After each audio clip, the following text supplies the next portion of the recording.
start off this afternoon by just letting you know of a slight agenda change before we get into the main part of the agenda. Commissioner Beatty was unable to join us today. He had a conflicting appointment put on his calendar that involves meeting with Governor Deal. And so he had to go meet with Governor Deal, happened to start at exactly the same time. So he sends his regrets that he couldn't be here with you. He was very excited about what we're doing with this first seminar, and he sends his regards. So I know that you'll miss him, but we told him that we would carry the flag for him. So thanks for your patience and understanding with that. On behalf of the Georgia Department of Community Affairs, I want to welcome you to our Boomtown Seminar. We've actually, within our own circle, been calling it a Boominar. We're going to try and trademark that name because this is kind of a combination between a seminar and a webinar. Those of you who are joining us from other locations, we're really glad to have you, and I'm going to acknowledge you in just a few minutes. But this is our first attempt from DCA to do this kind of seminar where we're having live locations, and we're also have some great folks filming it for us so that we can put it online later. DCA has worked with you in downtown development, those of you who are professionals and also our volunteers, for over 30 years. This Boomtown initiative is just the latest of the areas that we have gotten involved in, trying to assist you to bring you the tools that you need and the technical assistance that you need to be successful in bringing jobs into downtowns. As Commissioner Beatty has said several times, you are the economic engines of our state.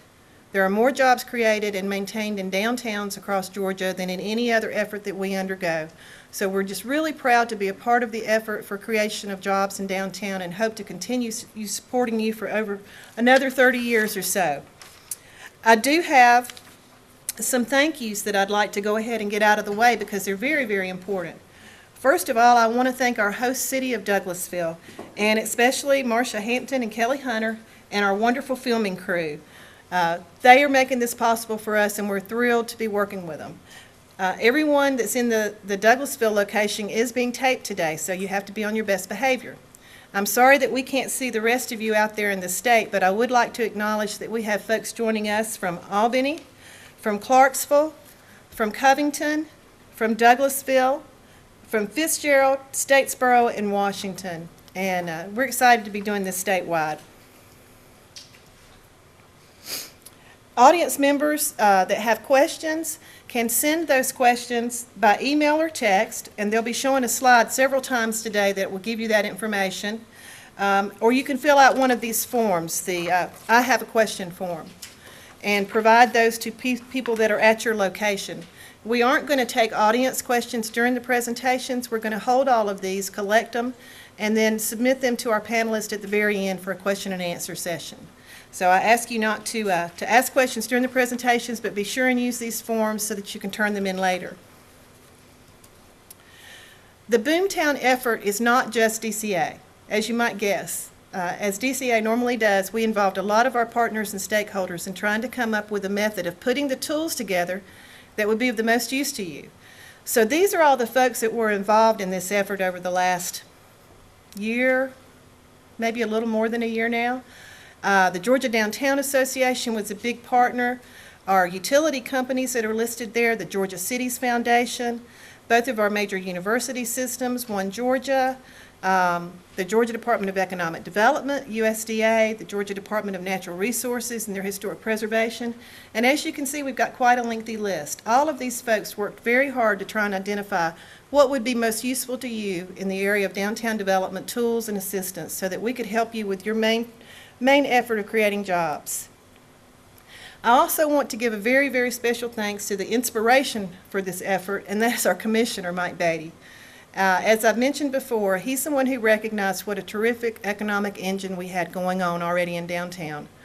30 years of your work have made a big difference in the state of Georgia. We're very proud of the work that you do, and we hope that what we're putting together for you now and offering you today, which will be posted on our website so that everybody can participate and find the resources they want, will make a difference for you and a difference for the downtowns in Georgia and for our economic recovery.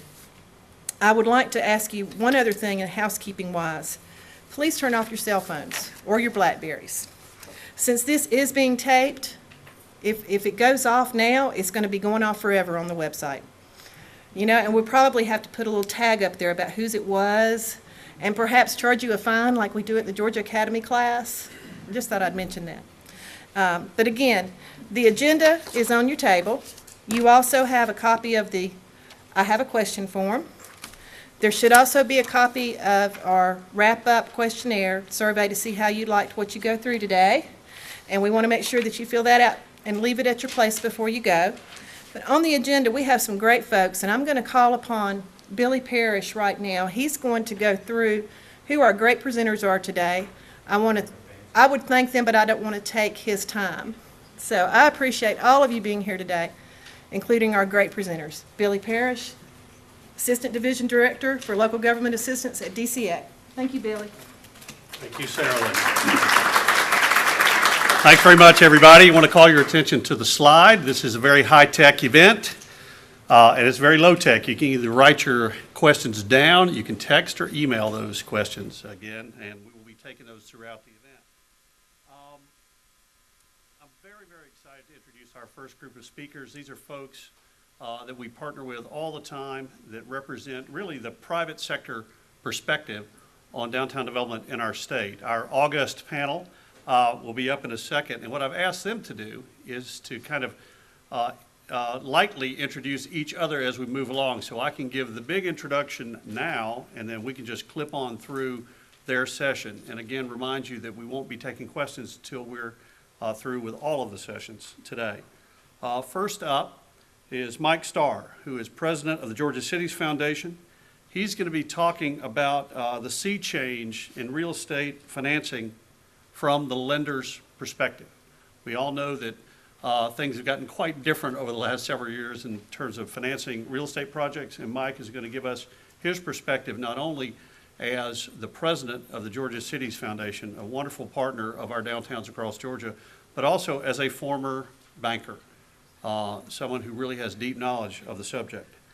Mike is going to be followed up by our good friend Frank Pendergast, who is the entrepreneur in the group, business owner and developer from Milledgeville, Georgia. He's going to talk about the small business person as developer. And then wrapping up our first session is going to be the august, distinguished Mr. Kirby Glaze, Esquire, who is the president and founder of the Community Development Partners, Inc., and the 4 p.m. Project Development Managers out of Jonesboro, Georgia. Kirby is going to talk about the three faces of real estate development in our state, and Kirby brings to us a perspective not only as an attorney, as a teacher, as he does most of the Downtown Authority trainings in our state, but as someone who has actually been a developer, entrepreneur, and project manager for real estate development in Georgia. So if I might, let me get you to help me welcome Mike Starr up to the podium, and we'll begin.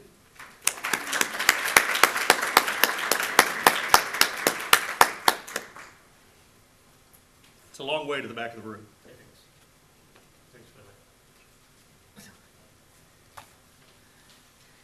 It's good to be with you this afternoon to talk about the state of banking, not only in Georgia, but in our country. And any of you who read the Wall Street Journal, the New York Times, the Atlanta Journal-Constitution, or your local paper know what we're going through in the banking environment worldwide. A little bit of background on Mike Starr. Mike Starr worked for a major bank for 27 years. I retired in late '05, early '06 from Wachovia Bank, which now is Wells Fargo Bank. During that 27-year period, I did a variety of things. I started out my career in the late 70s, early 80s as an international banker, and at one point managed all of the offices that we had around the world. That was a very, very interesting time if you think back, and if you were alive during the early 80s. That was probably one of the first crises that our nation went through because of the international debt crisis that arose in South America and some of the Asian countries, and even Europe went through some of this. It was really a jeopardizing experience for our country because we had huge exposure overseas, and I spent a lot of time hopping on and off airplanes going around the world, literally trying to help resolve some of that situation on behalf of Wachovia. From that part of my career, I moved into what we call the National Corporate Group, which managed the offices around our country, Chicago, Dallas, New York, and during that period of time, I was privileged to go through the 1987 stock market crash. Many of you might remember that. That was really the worst stock market crash we had had up until '08 after the '29 crash. During that period of time, and soon after that crash, we had what was called the savings and loan crisis. And a lot of savings and loans got into very, very difficult times because of some of the lending they were doing in the mortgage business and some of the real estate business. That era got resolved fairly quickly, and we rode along through a pretty comfortable 90s. And then we got to the tech bubble. And the tech bubble was detrimental to the capital flow of the country, but was really not across the board crisis for everyone. If you were not living in California, Northern California, or in Denver, or certain areas, Boston in particular, you didn't feel it as badly as some people might have felt it, or you felt it, whereas when you lived in Georgia, you didn't feel it. You didn't have a national crisis. In '08, we had a national crisis. Not only a financial crisis, but it was a crisis of credibility for our country. It was a credibility crisis for Wall Street. You all know what happened. In Georgia, we saw more banks fail than any other state in the country. We're still seeing more banks fail in Georgia than any other state in the country. We're also seeing something here that is of a major crisis, and that is the real estate market, both on the retail sales side and on the development side, and the two gentlemen who follow me really understand this better than I. They understand that this is a crisis as well. It's a crisis of liquidity, capital access, and capital access at the local level. Now, last year, I had either the privilege or it was kind of the angst of attending a couple of the TARP hearings that were held here in Georgia. In fact, the TARP committee, and I hope you remember the TARP money that was given to help bail out banks, the TARP committee came to Atlanta and held a couple of hearings with real estate developers and community bankers. To sit through that is sitting through pure agony because you're watching your colleagues, and I have many friends in the banking industry, have to talk about how difficult it is for them in this current environment to be a banker. Now, I think the current feeling is that bankers are not willing to lend. The real problem here is that in many cases the bankers don't have enough capital to lend, or they're under such regulatory pressure that it's hard for them to lend, especially in the real estate space. The second thing that was very difficult to watch was real estate developers, many of whom I had worked with as a banker when I managed statewide Georgia, all of our offices for the old Wachovia around the state outside of Atlanta, markets like Douglasville. I saw some of these people stand up and say, basically, one, my livelihood is gone. Secondly, my career is gone. And thirdly, and this is what's terribly sad, I'm going to lose some of the projects that I've spent maybe even a lifetime working on. Now, I don't mean to be too dramatic about this, but this is exactly what occurred during '09 and 10. The problem that we're having, not only in Georgia but nationally, is that the access to capital, the access to liquidity to help revitalize and redevelop downtowns, and other real estate projects, just not there. It is just not there. Selectively, some banks are getting more comfortable, mostly the larger banks, with doing certain projects. But they too feel an earnings pressure, and as a result, their rates and terms are not very attractive. The local banks, those that are healthy, and there are still a number of healthy banks in this state, those that are healthy would like to lend money, but they have to be terribly careful. I used this story late last year, and I can confirm this story to be one, true, and to know that it continues to happen. The regulators come into your local bank. The community you live in usually has a very healthy bank, and sometimes they have one that maybe is not too healthy, but say they're reviewing the healthy bank in your community. This story is was shared with me by the CEO of a very healthy bank in the state. The CEO is one of the finest bankers in the state. He is in good shape. He's got plenty of capital. The regulators love him. They came in, reviewed his portfolio one day. He expected some feedback from him. Nothing happened. So he sat around and he waited and he waited. And he thought, they're going to tell me what they think pretty soon. After 6 weeks, he finally got in touch with them, and they said, we think you're okay. We're not really going to even issue a report. We just wanted to do a quick review. You're fine. Now, that's an interesting story, but the point of that story is, for 6 weeks, that banker did nothing. Absolutely nothing. He didn't know whether he would get a good review, a bad review. He didn't know if the regulators liked his portfolio or didn't. And he did absolutely no real estate lending for 6 weeks.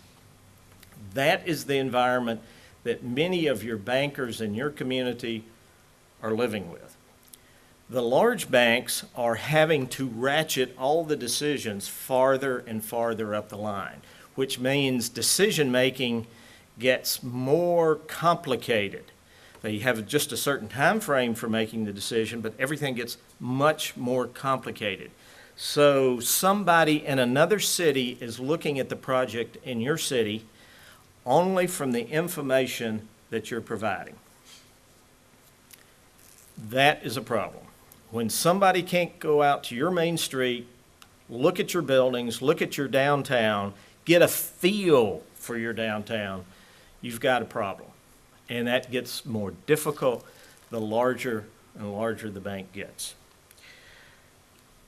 Last year, the Fanning Institute, along with the Georgia Cities Foundation, Georgia Municipal Association,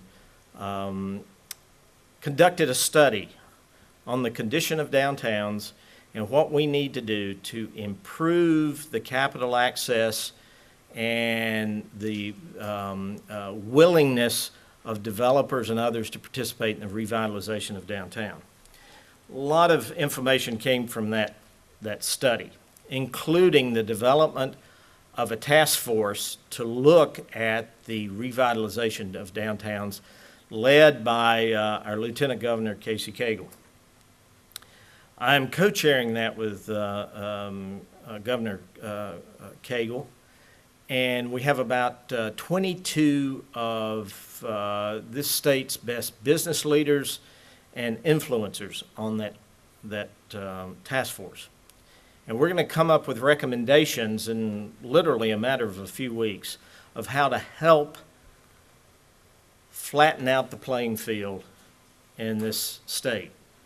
One of the keys to that is access to capital and the availability of more readily available capital to the developers in the state. But let me step back. We conducted a focus group with a group of very good bankers back about 8 months ago in preparation for the final results of this study. The bankers told us some things that were very interesting, and this is what I want to share with you about the sea change that's going on in real estate lending in this state and in other states as well. And focus it directly on downtowns. One is,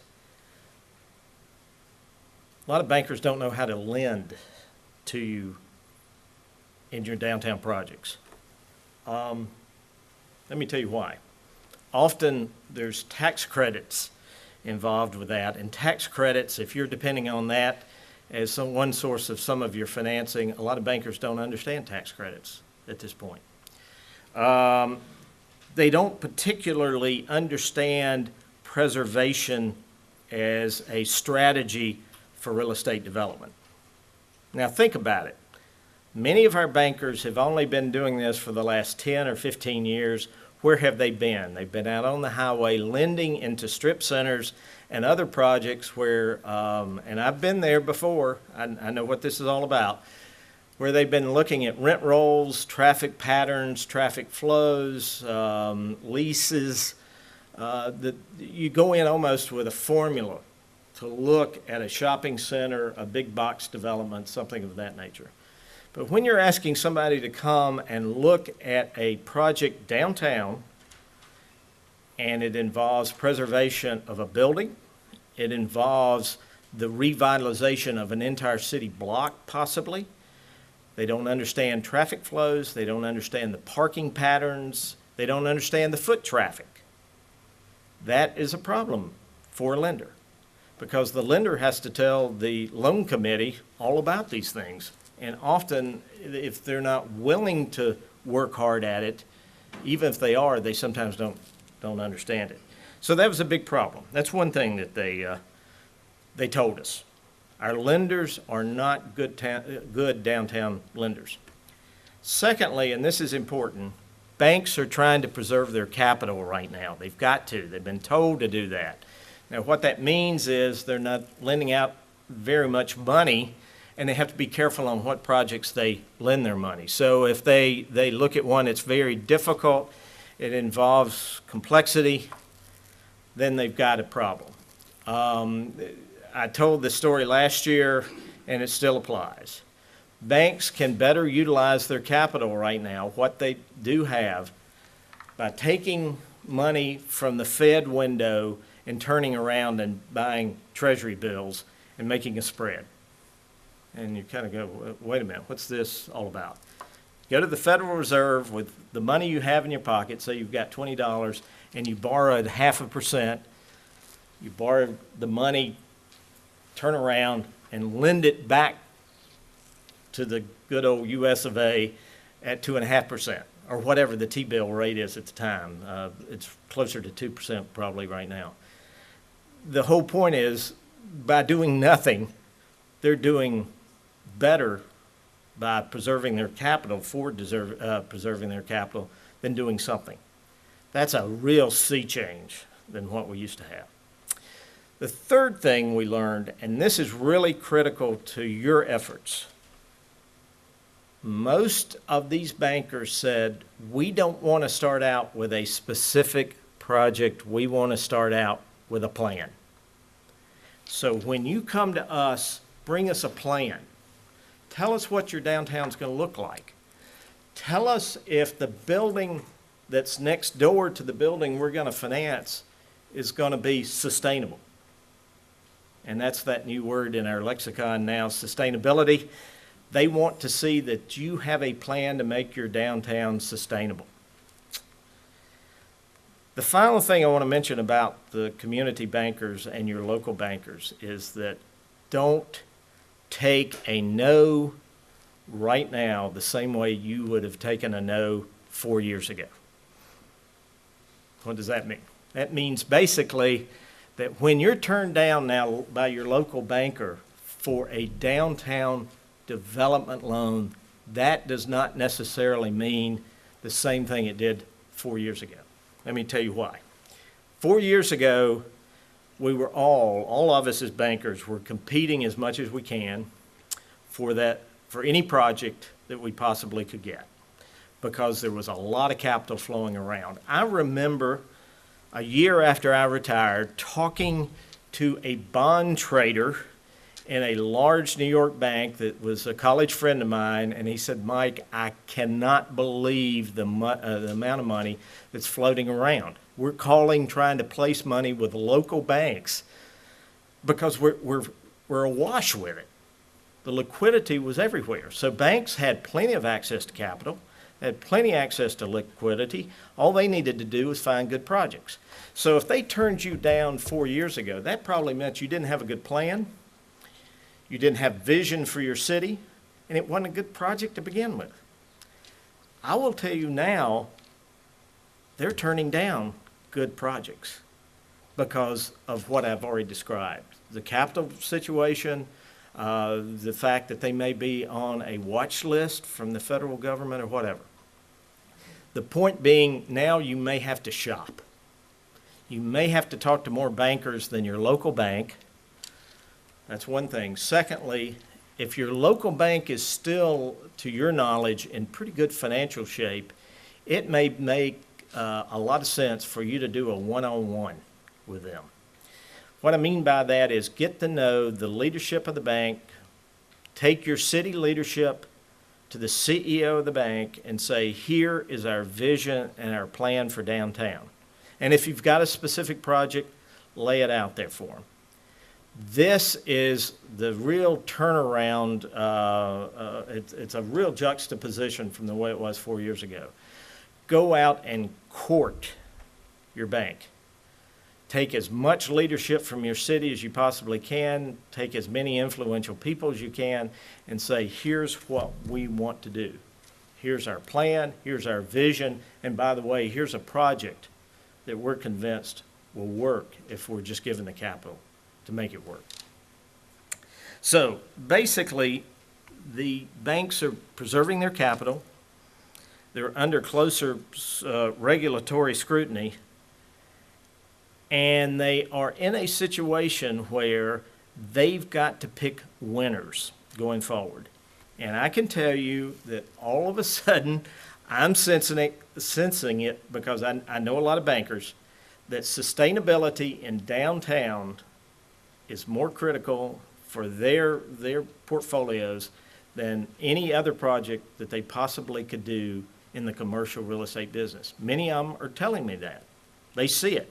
They see what's going on as a result of the economy and our culture right now. Things are downsizing.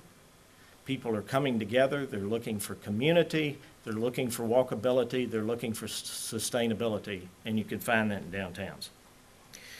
The old world of competing to be a senior lender is over. Now, what I mean by that is Georgia City's Foundation and the DCA revolving loan fund provide gap financing.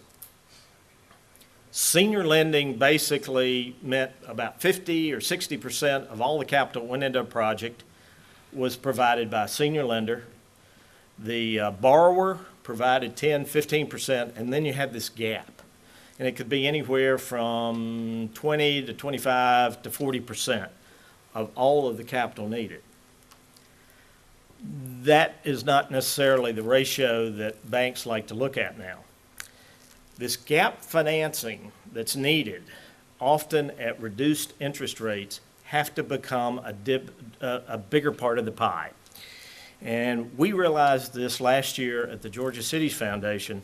So we applied for and won from the Treasury our certification as a CDFI, a Certified Development Financial Institution, which allows us access to lower interest rate money from Treasury sources and hopefully in the future from the Federal Reserve, so that possibly that gap financing that we provide and over time what DCA provides can be increased as a portion of the capital that's available. Creativity comes from difficult times, and we got to be creative in this environment. And I encourage you, talk to DCA, talk to the Georgia Cities Foundation before you say, I can't find enough senior credit for my projects. Talk to us first and let us see, one, if we can help. Secondly, if we can change that ratio a little bit and maybe be a bigger part of your project. The bottom line on this is pretty simple. First is the borrower has to know their business plan inside and out. They need to convince you and other city leaders of the business plan. And then you, in conjunction with the borrower, needs to convince the lender that downtown projects are the most sustainable projects that you can do in this environment right now. Now, I have to just put a caveat around all this. This is not true for all cities. Some of you are not at the same level as other cities. But if you've got a proven track record, there's no reason why a bank should not listen to you. And I promise you, that is one of the things that you have going for you, is that vision, that comprehensive plan for the city, and that track record. Use it. It's important because things have changed. Networking is a key in this environment. I'm a big bank guy. I worked for one for a long time. Big banks have a lot of bureaucracy, and it's hard to get to the right person. Very difficult. But work with your local banks, and I can promise you, I think you'll get to the right person. And if you've got a big bank in your community that you think is interested in your downtown, start working with them, start networking with them, talk to them. Don't wait for them to come talk to you, because they probably will not, unless you have something big going on that they're interested in. If you're developing your plan and vision, you go network with them. I really think right now is the sea change, not only for real estate finance, but it's the sea change that's going on for all of downtowns. This is the time to capture the market. Secondly, this is the time to capture the capital that you need to revitalize your downtown by just being very overt in saying, this is what we have to offer to you, Mr. Banker. And what you'll get in return is a loyal customer and a part of the future of Georgia. Thank you. Frank?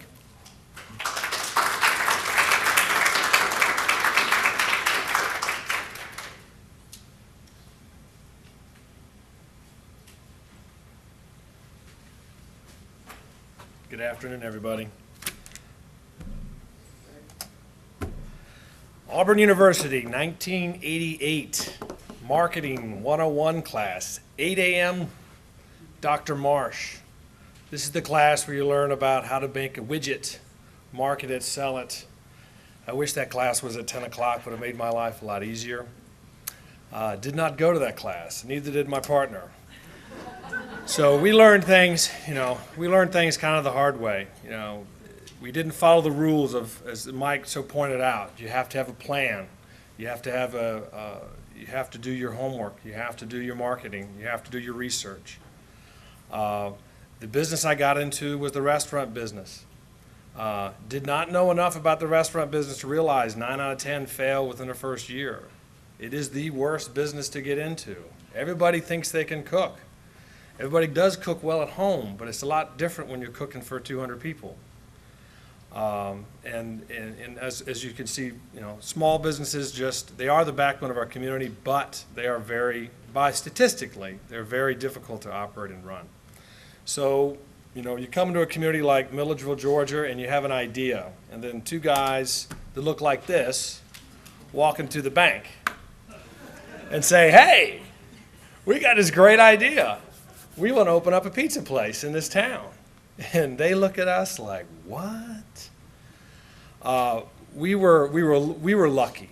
We were really, really lucky. We came into a community in their downtown. I don't know if you're familiar with Milledgeville, Georgia or not. It's a small community. It has a university and a college bookending the downtown.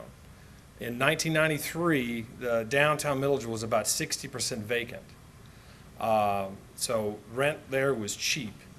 Mitch, the gentleman on the right, We were 22 and 24 at the time. He was a finance major at Auburn University. I was a marketing major at Auburn University. Both of us left and got real jobs. He was in Macon working for New York Life. I was in Atlanta working for a startup consulting firm. He made it a little bit longer than I did. I lasted 3 months and found that the pager, expense account, suit, tie was just not what I thought it was going to be. Did my parents proud and got into the construction world as a hired hand. But Mitch had the idea. He had the idea of hey, he was born in Milledgeville, grew up in Macon, and saw that there was a possibility for something there, and was able to grab a building in downtown Milledgeville for $600 a month. It was a 3,000 square foot building, fully furnished, had a kitchen, had everything you need to be a restaurant, except the last 4 restaurants that there had failed. But we went in there. Had a little money saved.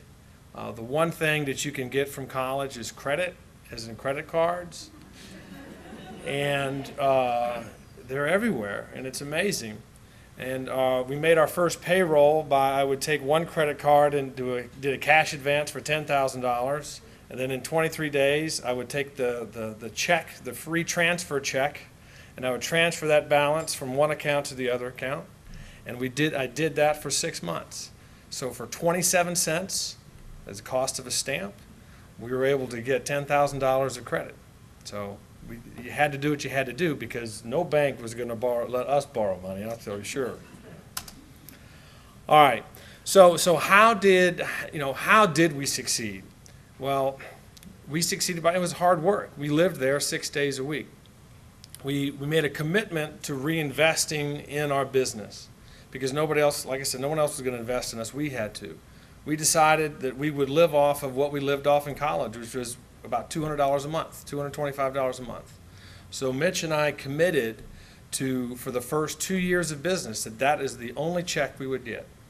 So we paid ourselves $225 a month, and everything else went back into the business. Replaced countertops, bought new coolers, bought new silverware that matched, bought plates that matched. Bought a dishwasher, things like that. The other things we did is we knew that we didn't have money to go out and market ourselves, so we had to do guerrilla marketing. We went out, took free pizza to the ladies who worked in the water department because they knew everybody. And we handed out samples, but we engaged with anybody who would stop and listen to us and put food in their mouths and just said, hey, come check us out. We donated free pies to the kids' baseball teams and soccer teams and things like that. But it was able to get us out there, and they kind of saw us as these crazy Auburn guys in the middle of Georgia. But it was okay. I mean, the community got to know us, even though they weren't ready for us, I guess you could say. So in 1 year, we were able to pay off all of our debt. We were debt-free by 1994. We had borrowed a little bit of money from our parents, but I was able to finally clear out those credit cards, and we were able to start evolving. As you can see, we went from 10 employees to now we have over 65 employees. We started at an original location that was about 3,000 square feet. We are now doubled that size. We're about in a 6,000 square foot facility. We're now open 7 days a week and open till 2 o'clock in the morning, so it goes for long days. So we saw that we were a success, but we needed more businesses downtown to succeed. Because if we were the only shop downtown wouldn't become a destination, and that's what we saw that. We saw that. You don't see a McDonald's by itself. It always has a McDonald's and a Burger King and a Wendy's. You don't see one car dealership. You have multiple. So we were hoping to spur growth in our downtown by our own success. But, some people just weren't willing to take those chances. So started going out. We started buying properties and opening up other businesses that would work. We wouldn't compete with us. That would work with us. So we opened up a coffee shop. We roast coffee there fresh daily. We opened up Buffington's, which is the quintessential burger joint. And we did all those things to kind of create this atmosphere of downtown being a destination. We don't have the parking. You're never going to solve the problem. Stop trying to solve the problem, because there isn't a community out there that has ample parking for their downtown. So what you want is you want to create a destination. You want downtown to be the experience. We wanted people to come downtown, not to come to the Brick, just to come downtown and then make a decision of where you're going to go once you get downtown. So as we continue to succeed, other businesses opened up. I think now we have over 11 restaurants downtown, and nobody's hurting.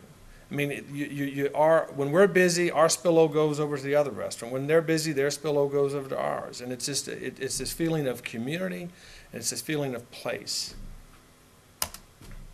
All right, that's kind of getting me to where we are now. This is my most ambitious project yet. And, you know, Mike is right. And can't go back to those guys in the T-shirts going to the bank now. This is a big project. I actually put on a suit and tie and bring in someone with a briefcase that looks pretty official.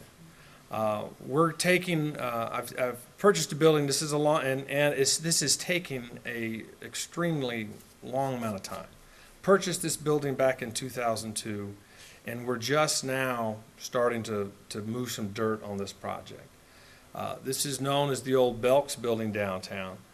It was built in 1903. It was the last of the big builds in Milledgeville. It's a total of 4 stories, and that building itself encompasses over 26,000 square feet. And we're going to turn this into a mixed-use development with apartments and retail space. We're going to yield 33 beds in a total of 16 apartments, 2- and 3-bedroom apartments. We're gearing this specifically to university students because that's our market. Those are the people that are right there. We're going to be competing with other what we call resort-style apartment complexes that have the infinity pool and they have volleyball courts and they're all fully furnished, utilities included. But what we have proximity. We are located right in the middle of downtown. We are located within a pitch and wedge of Georgia College and State University and about a 2-iron from GMC. This project couldn't occur without using creative financing. And especially in these times where the banks are a little more tighter with their money, it's imperative that you use the tools that are out there. And I have leaned on Billy and the guys at DCA hard for the last couple of years, and they know me intimately. But we're able to layer multiple loan sources. We get the DDRLF, we get the CDBG, hopefully. We've applied for the Georgia City's their green loan. And the historic tax credits. And we shopped this to 4 different banks, and not on one of them had any idea what we were talking about when we talk about historic tax credits. I mean, and Mike was right on the nose. They are scared to death. They have no idea what you're talking about. But this project could not work without them. It is cheaper. If anybody has done a preservation project, it would be less expensive for me to bulldoze that building and build a brand new building than it is to rehab it and put it back into use. So these monies are available to take that edge off and to get it back to where it's about the same as it would be to take it down. But we're able to get 20% of the cost of the rehab back as cash that I can then put into the building up front. And banks like that, they like to see that investment on our side. But it has been a very difficult, a very trying project. But I will say, last week we got one of our local banks to jump in. So I mean, last week I was screaming. I was so excited. So hopefully we'll be able to get this project underway.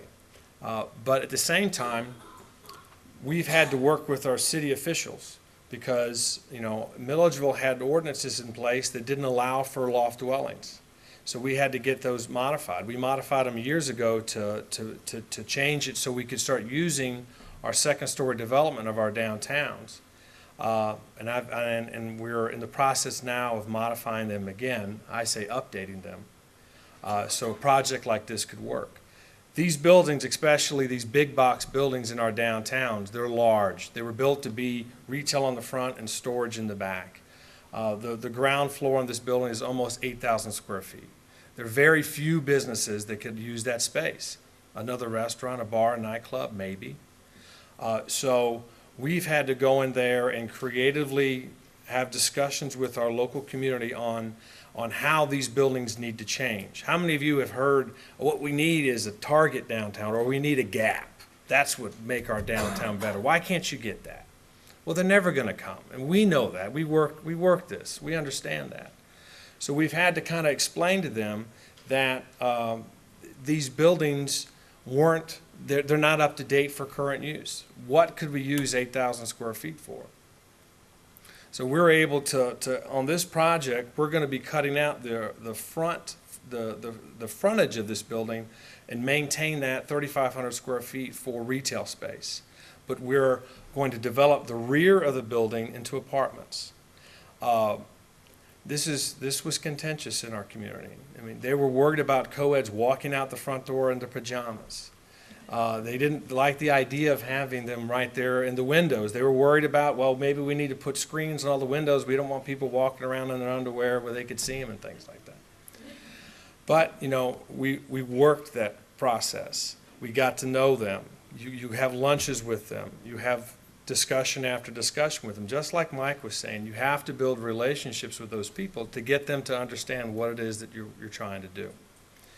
And, you know, through perseverance, you know, I have been able to succeed in that, and we're very pleased that this project is going to move forward. And I think I don't have any more slides. That was all my slides. But it can be done. It is like Mike was saying. It's very trying, but if you're able to layer and use all the tools that are out there, you can see how you can succeed, and hopefully we'll continue to succeed in Milledgeville. So, thanks a lot. Kirby?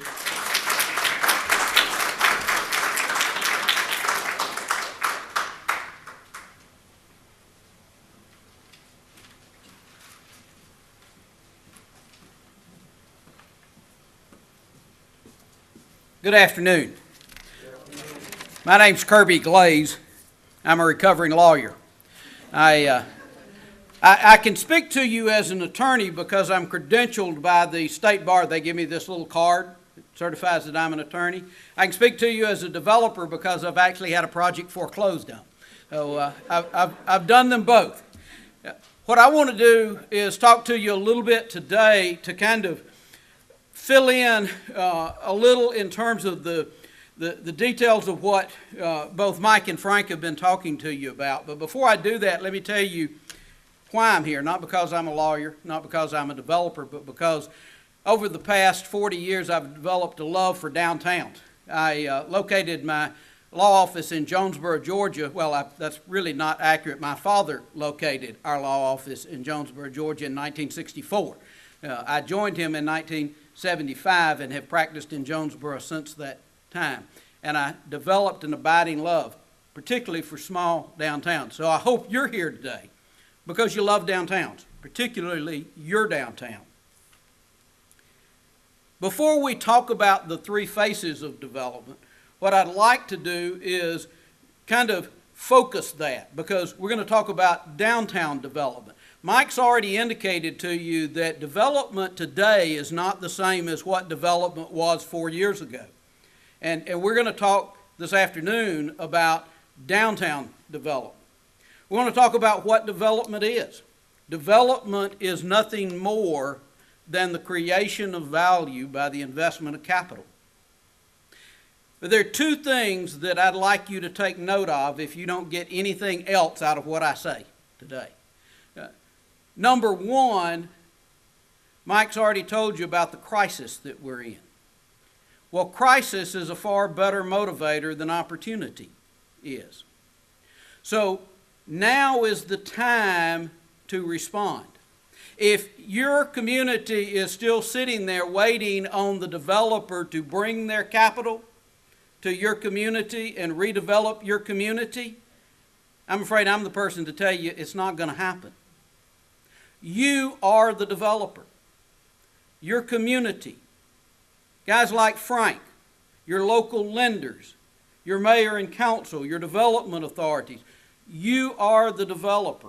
If you want to change your community, you need to learn how to develop your community. There are 3 critical components of development. Mike's already touched on the first of those, that's capital. And John Kingery is going to talk to you a little more this afternoon about the specifics of programs that are available relating to that subject, so I'm not going to try to cover everything John would cover, but let me just tell you that in that component of capital, there's 2 pieces to that. There's equity and there's debt. Now, Frank will tell you that the debt part is hard. The equity part is sometimes even harder because that's your money.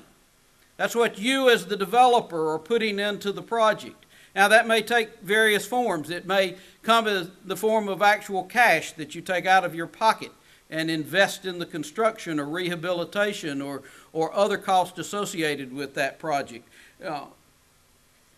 You have to understand sometimes, though, that there's your equity and their equity.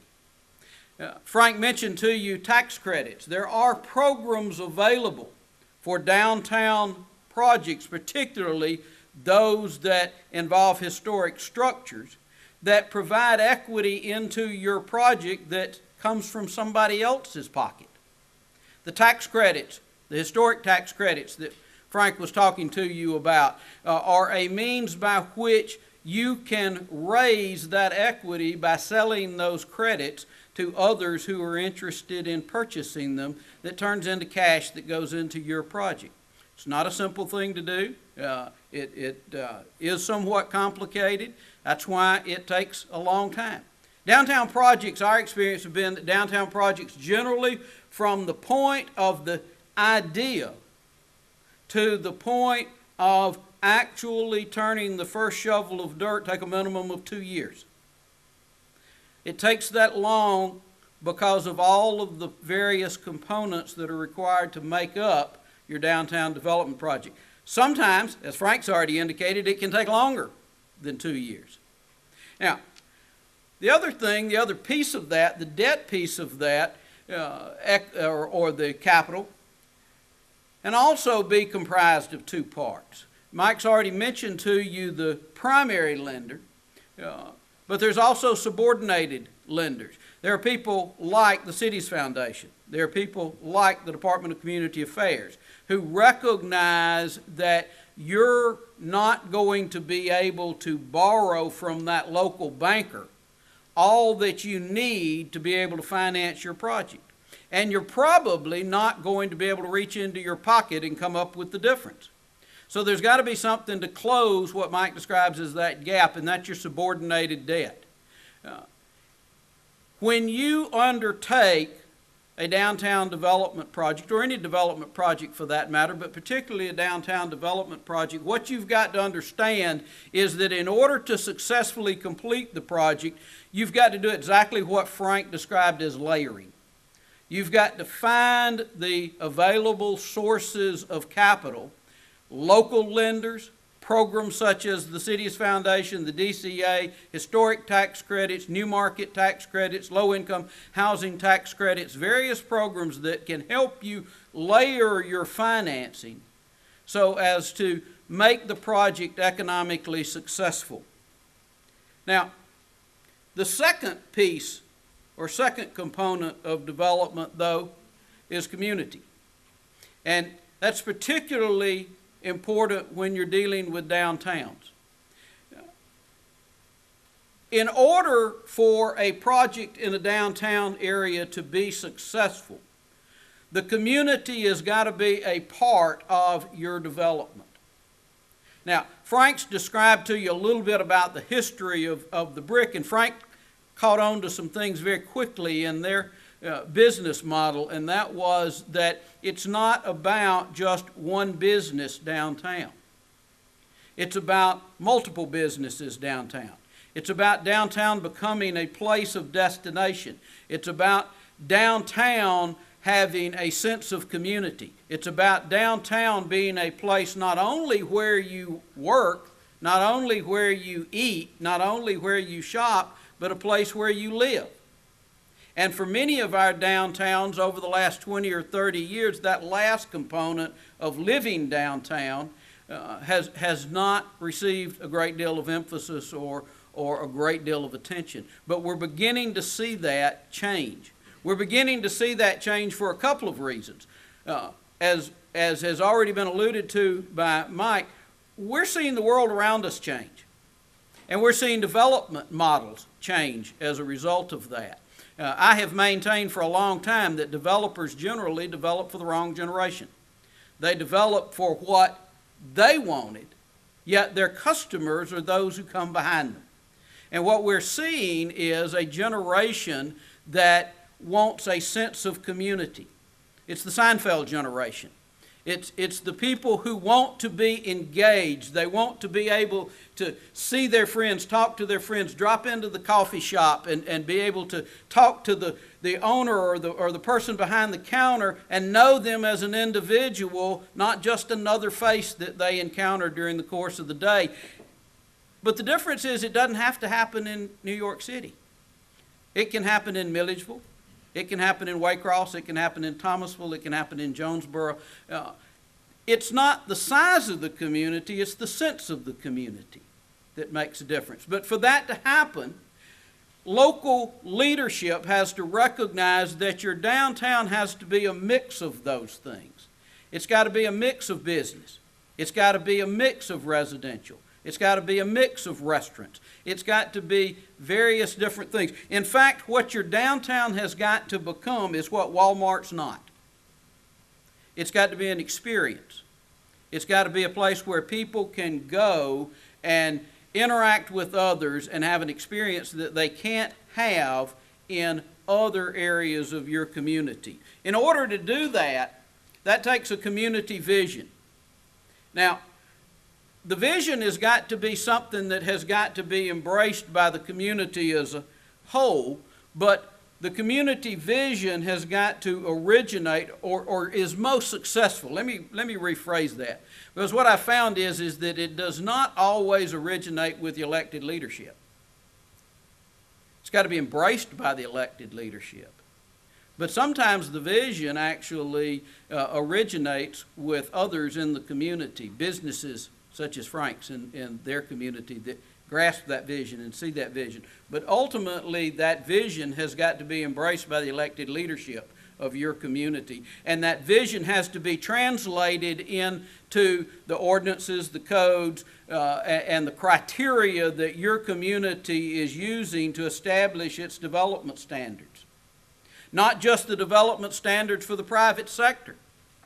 One of the things that a lot of our communities are having to learn today is that no one is going to develop in your community any better than your community develops for itself. I've offended a number of elected officials and will probably offend more by saying if your city hall looks like a double-wide mobile home, don't be surprised when nobody wants to build anything nice in your community. You establish the standard. When you invest in your downtown with public infrastructure, you make the statement to the community as to what your vision for your community is and how you invest and how you develop your own public facilities will determine what the private sector is willing to do in investing in the private facilities. What do I mean when I say a vision? You know, I've talked to communities in the past and they say, oh, well, we have a comprehensive plan. I'm not talking about a comprehensive plan. I'm not talking about your zoning ordinance. I'm talking about determining who you are and what you want to be 20 years from now. Now, every city in Georgia exists because at some point in time, somebody decided that that was a good place to live, work, and play. And in all likelihood, it's still a good place to live, work, and play. What's changed is the way we live, work, and play. And if your community has not change to adapt to the way we live, work, and play today. If your city doesn't have a loft ordinance that allows for mixed use in its buildings and allows for second and third floor residential and even ground floor residential where it's appropriate. If your city doesn't have those things, it doesn't have the vision for what the community is going to be going forward in the future. If your city's not investing in infrastructure beyond simply water and sewer and roads, if it's not ensuring that there is infrastructure there for the internet, high-speed internet access and things of that nature, wireless.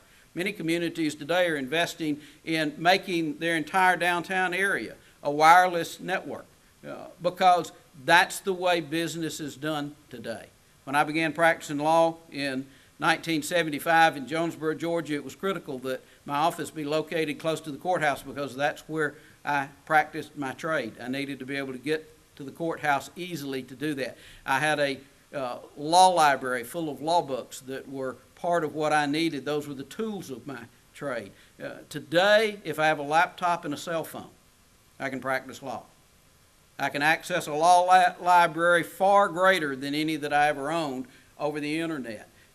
I'm never more than 10 inches away from my telephone because technology has changed the way we do business. People used to choose where they live by where their job was located. Now they're choosing to take their job where they want to live. So you need to create a community. You need a vision for a community that is a place people will want to live and work and play. In addition, your community is going to have to be willing to put skin in the game. I said earlier that if your community is still waiting for the developer to come and bring their capital to redevelop the community, they're not coming. They're looking for you to invest. Development is a risky business. Trust me, a very risky business. You're investing capital on the belief that by investing that capital you can create value and that as a result of that value, those in the private sector can earn a profit. Well, in order to entice or encourage others to invest capital in your community needs to be prepared to take some of the risk. Your community may be taking some of that risk by how they're investing in their own public infrastructure. What are you doing about the improvements of the public components of your downtown? What are you doing with your streets? What are you doing with your sidewalks? What are you doing with your downtown lighting? What are you doing with the public space? Are you investing in that to improve it? Those types of investments are the things that attract private capital because those are the kinds of things that give the private capital markets the sense of security that that is a good place to invest your money. Did you ever wonder why that subdivision you moved into had covenants? They're not there because they were really all that concerned about whether or not you were going to keep pigs in the backyard. They're there because you felt better about moving into a subdivision where your neighbor wasn't going to keep pigs in the backyard. Those restrictive covenants were designed to add value. A vision in a community adds value, and it gives the private sector a sense of assurance that if they invest their capital in that community, that capital will be protected by that vision. You may be putting skin in the game because you participate in some of these programs. Frank mentioned the CDBG loan money. That's actually where the city of Milledgeville has applied to and obtained CDBG block grant funds that they are then using to loan out to help encourage downtown development, making those loans attractive to private investors so that they can close that gap and make that project become economically feasible. You may be participating in other programs that can help attract private capital to your community, but the bottom line is if your community isn't investing in itself, if your community does not have skin in the game, you're not going to see private capital flowing into your downtown area. The third element of development, particularly in downtowns, is collaboration. Now, there's two parts to collaboration, and there's multiple parties to collaboration. What I mean when I talk about this is that there's got to be several parties in any development project that have mutually inclusive goals. Now, that doesn't mean they all have to be identical goals. Now, Frank wants to develop this property in Milledgeville because hopefully by doing so, he'll earn a profit. Now, also hopefully in doing so, he'll improve the quality of life in downtown. Hopefully by doing so, he will create other business and economic opportunities for others in downtown. All of those are goals that are inclusive, that neither or none of those excludes the other. So the developer, the private sector investor, goal has got to be mutually inclusive or compatible with the goal of your downtown. It doesn't have to be identical. The downtown's goal has got to be mutually compatible with what the credit provider's goal is. The credit provider wants to make a safe, secure loan upon which they can receive a reasonable return. Now, if in the process of doing that, they also improve the lifestyle of people in your community, if in doing that they create new business opportunities for other customers that may come to them as customers at their bank, those are wonderful things too. But their first goal is to make a safe, secure loan upon which they can receive a reasonable return on their investment. Now, all of those things can work together, but they only work together when all of the parties, when the private sector, when the community, and when the lenders are all working to achieve the same goal within the same vision. Now, the other thing is that there must be a mutuality of understanding, and what I mean by that is everybody has to understand those same goals and aspirations, and everybody has to understand how they work.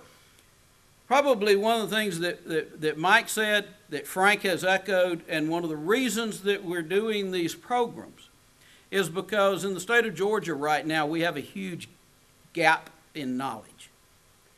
We have programs that are available. We have opportunities that we can avail ourselves of, but we don't have a good broad base of understanding of how all of those things work. As Mike's already said, local lenders don't understand tax credit programs.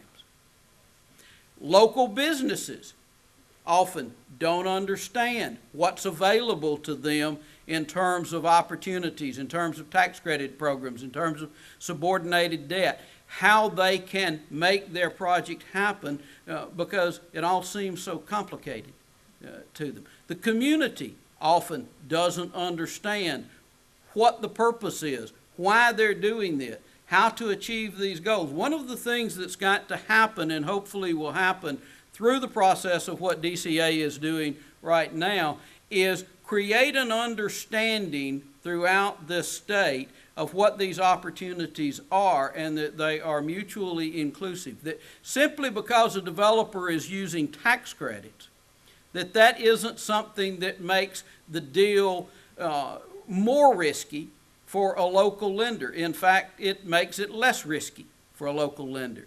But they have to understand that. So they've got to be educated. Part of downtown development is a huge education process.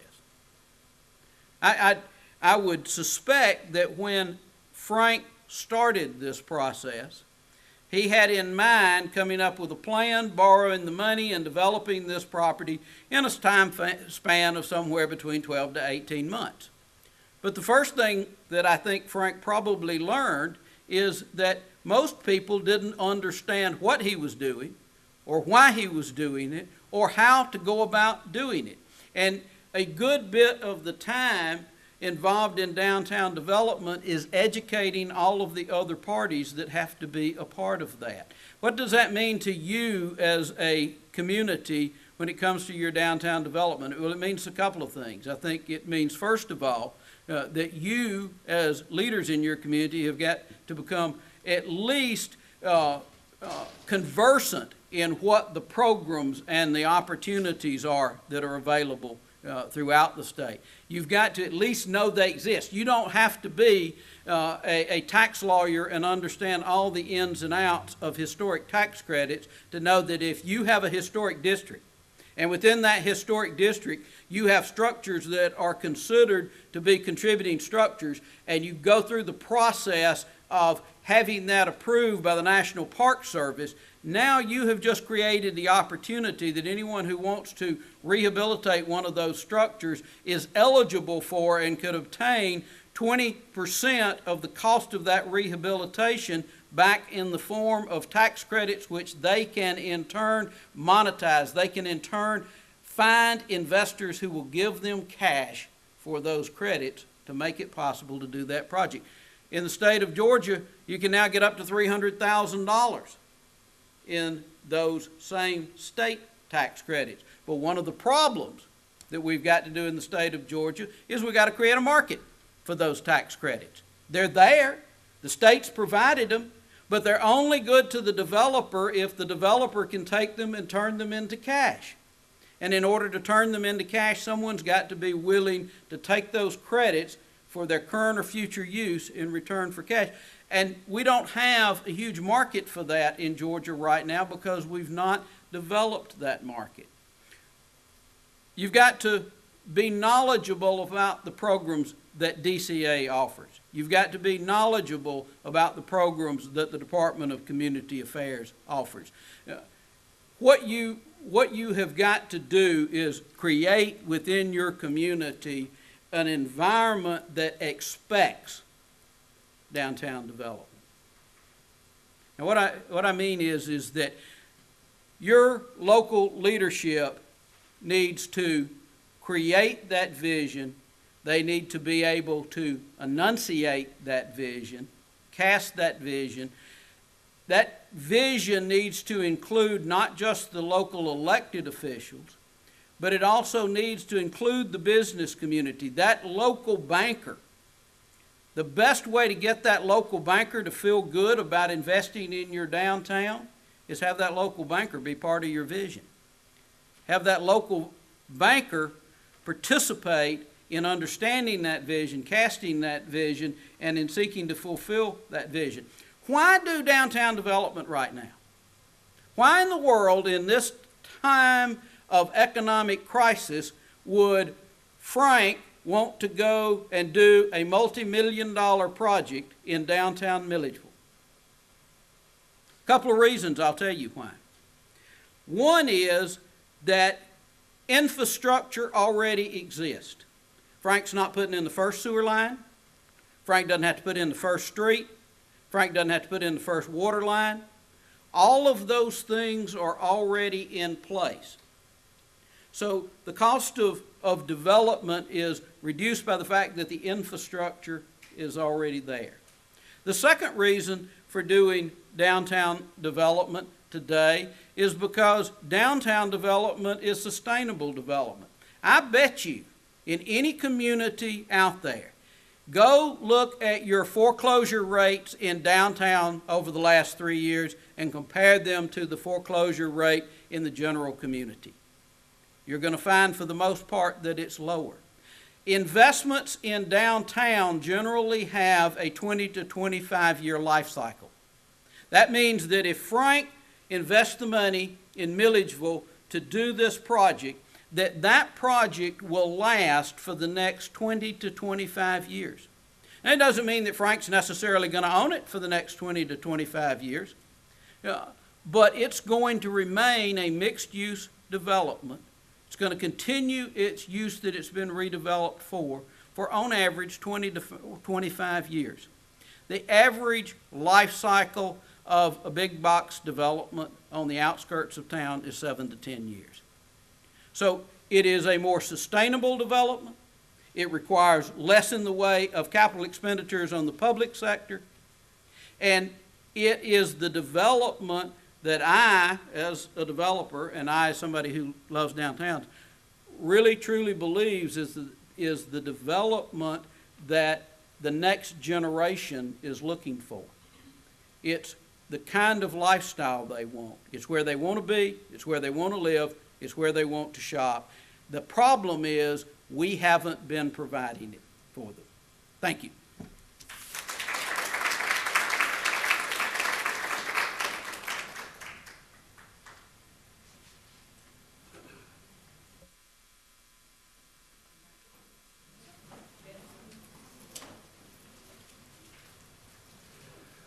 All right, we're back from our break, refreshed and ready, hopefully.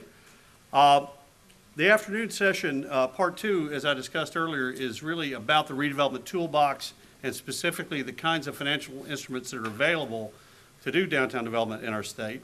Before I jump into that, let me first thank Cindy Idson and Kim Carter of the DCA team for working with Marcia and Kelly to set this whole thing up. Cindy and Kim are over there at the table, so let's give them a big round of applause. As was mentioned earlier, this is the first time we've tried something like this. Oh, they're getting even more applause from the technology specialist. And this really is a technological event for us, the first time we've tried it. So we really appreciate y'all all being here throughout the state.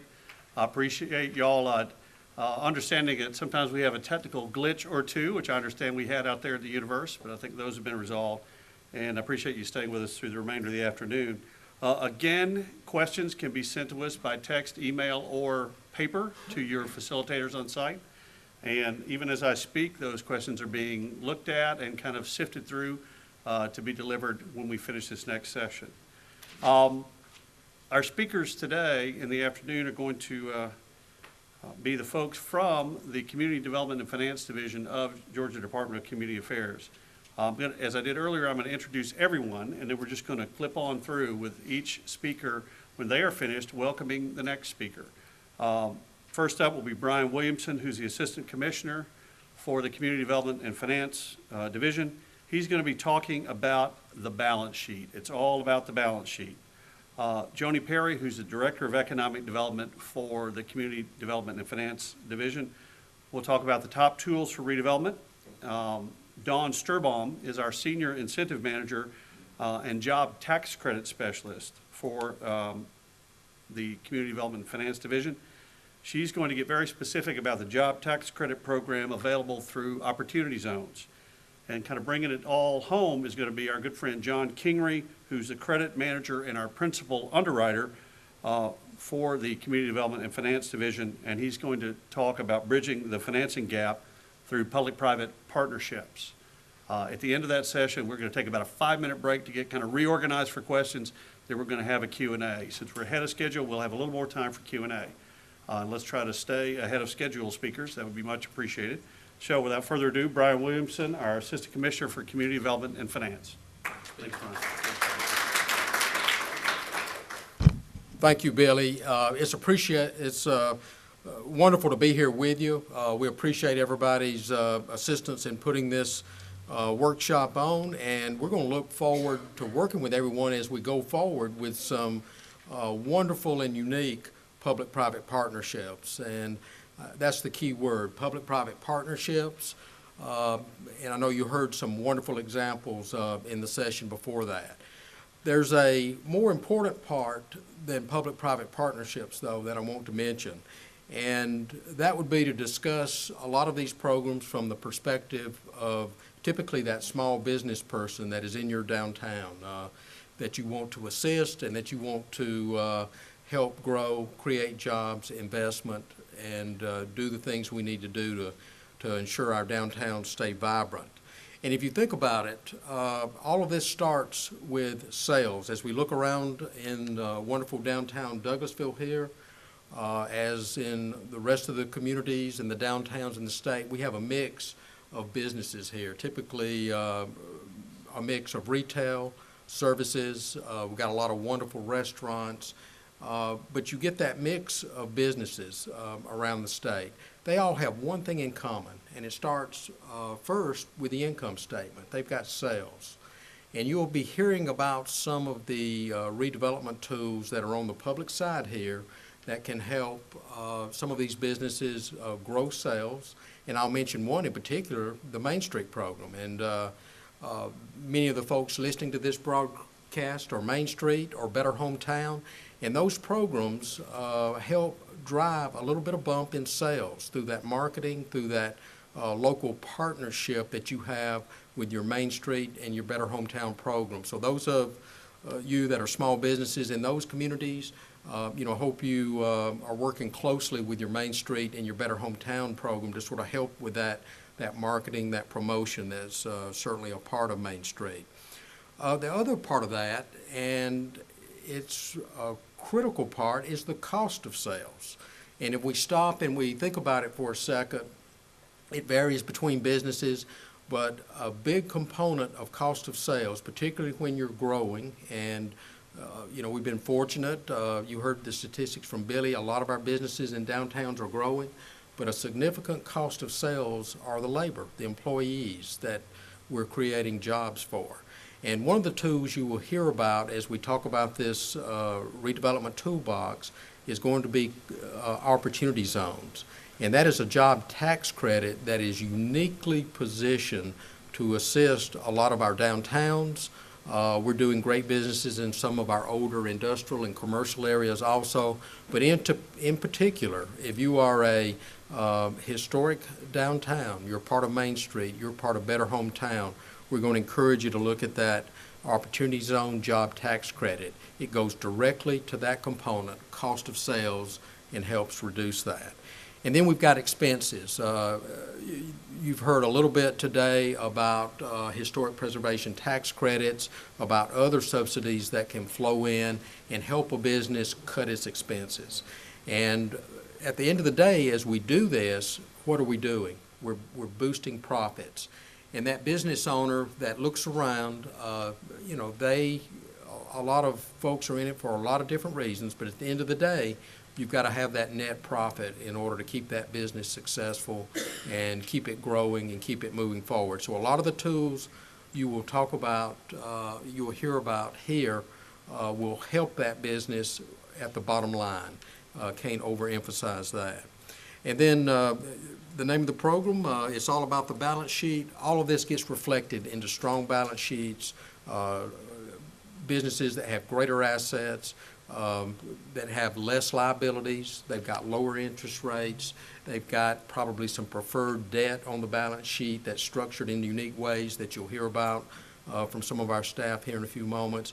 And at the end of this, you're growing equity, you're boosting net worth in these businesses. So I just want to sort of set that context. It's all about the finances. It's about the balance sheet.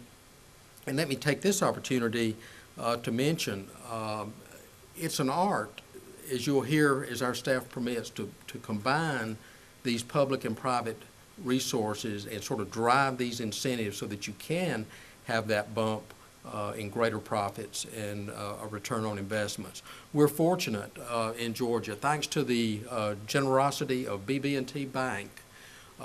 We've been given some resources, and we'll be working in partnership with them to offer scholarships for what's called an Economic Development Finance Professional Certification. That's a mouthful, but in essence, if you are associated with a downtown development program and you want to understand this sort of layered financing from the perspective of that private business, there is not a better program in the nation than this National Development Council program that, again, we're fortunate we're able to offer in conjunction with BB&T, thanks to their generosity.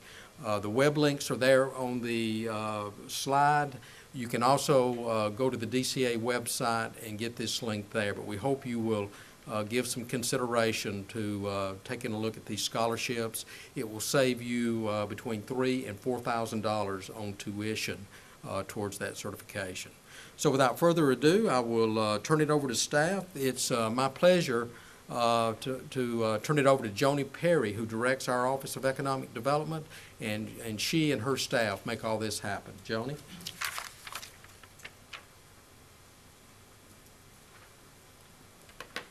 Thank you, Brian. I have the pleasure of talking to you about some of the tools that we have available to try to help you develop the best strategy that you can for helping redevelop Main Street. And I think in today's environment, I think that Kirby and Mike could not have said it better, that the return on investment by looking at what you already have available in your downtowns is never in all the years that I've worked at DCA, and I've worked here a pretty good while now, have I seen so much interest in going back and redeveloping what's already there.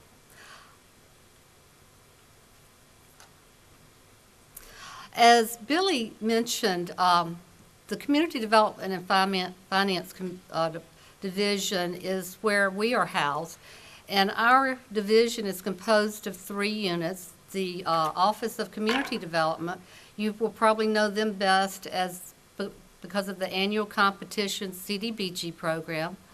There's the Office of Economic Development that my crew handles, and we touch directly or indirectly some 24 different economic development financing programs. And then our Office of Field Services, which are deployed statewide to go out and help sit around the table with you and help come up with funding strategies to do projects. Except for the mortgage financing in the department, most of DCA's financial assistance programs are housed in our division.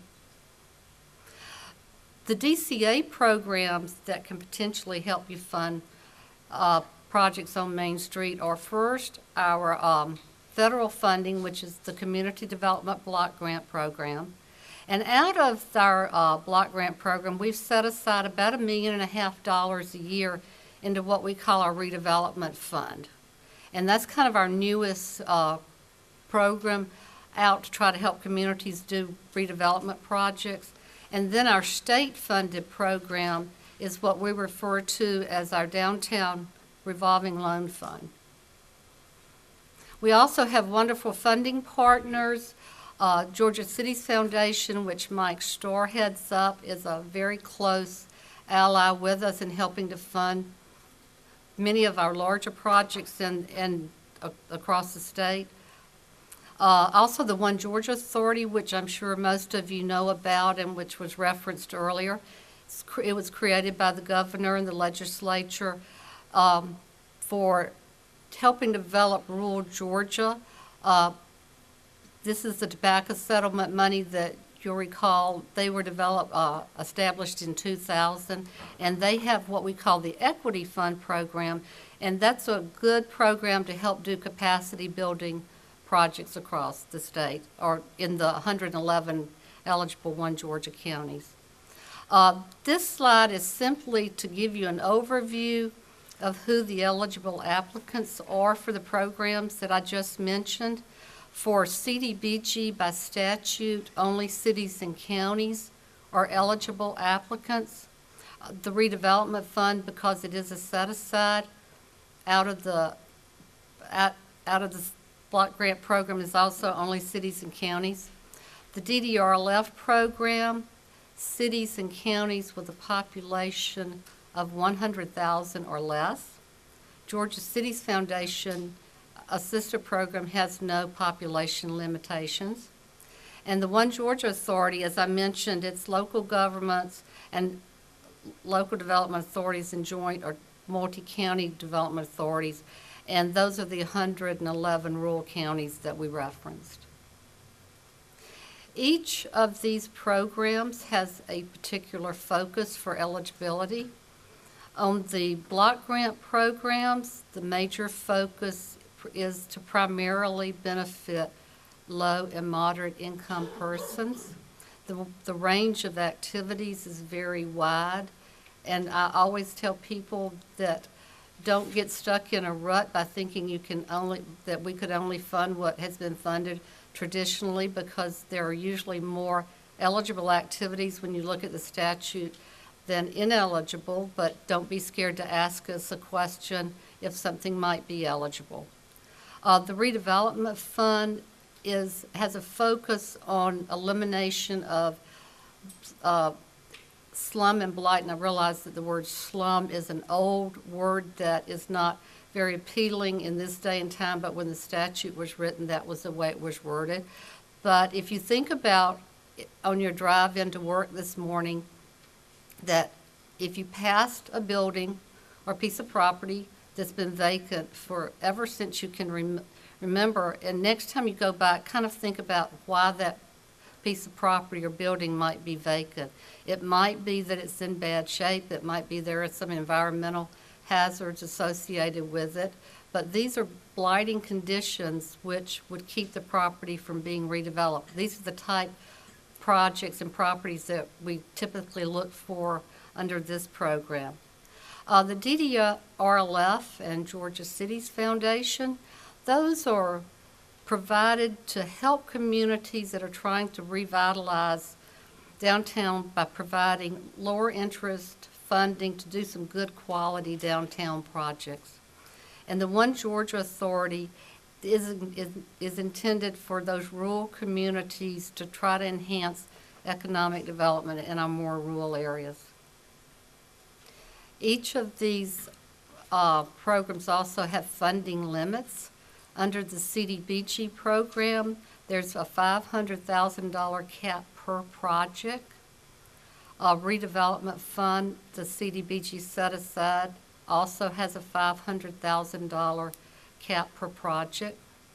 The DDRLF and Georgia Cities each have a $250,000 cap. There are times on larger projects that we have both provided funding. At other times, we have gone in by ourselves on funding. And on the One Georgia programs, these the limitations are primarily based on the number of applicant counties. So if a single county comes in for a project, there's a $200,000 cap per project. If two counties join together, $300,000, and three or more, or if there's a regional project, $500,000. Okay, if you're interested in doing a project with us, how do you get started? If you recall on my first slide that I showed you how the division was made up, I mentioned the Office of Field Services, and we have 5 economic development specialists around the state that their job is to go out and sit around the table with you if you have a potential project and listen to what you want to do. And this is what we always tell them, we're there to listen and see how we can help you put together a project. And then we have an instrument that we called an initial project assessment. And this is a tool that we developed a few years ago to help streamline our processes. We used to have a pre-application process to be followed by the invitation to submit a full application. We began to realize, and this was really before we had our Office of Field Services, that most of the project development was being done over the telephone. And as if you all remember when we were kids and played rumor at birthday parties, when it started, what you started with, and by the time it got to the end was many times not the same thing. And that's what we began to see with our pre-applications. During the project development, we thought we were all on the same page, but when people began to put projects on paper, we realized that sometimes they weren't exactly as we thought. Not that we couldn't get things back on target, but that this was time wasted that we felt like could have been better used. So this initial project assessment is basically about 5 questions. What is the project? How much is it going to cost? Who's involved? And is all the financing there? When this initial project assessment is sent in to us, we look at it with a couple of different eyes. Our first question when we see it is the proposed project eligible under the program that is being requested? The second question is, how competitive is the proposed structure? We respond back with a letter outlining the competitiveness and the eligibility.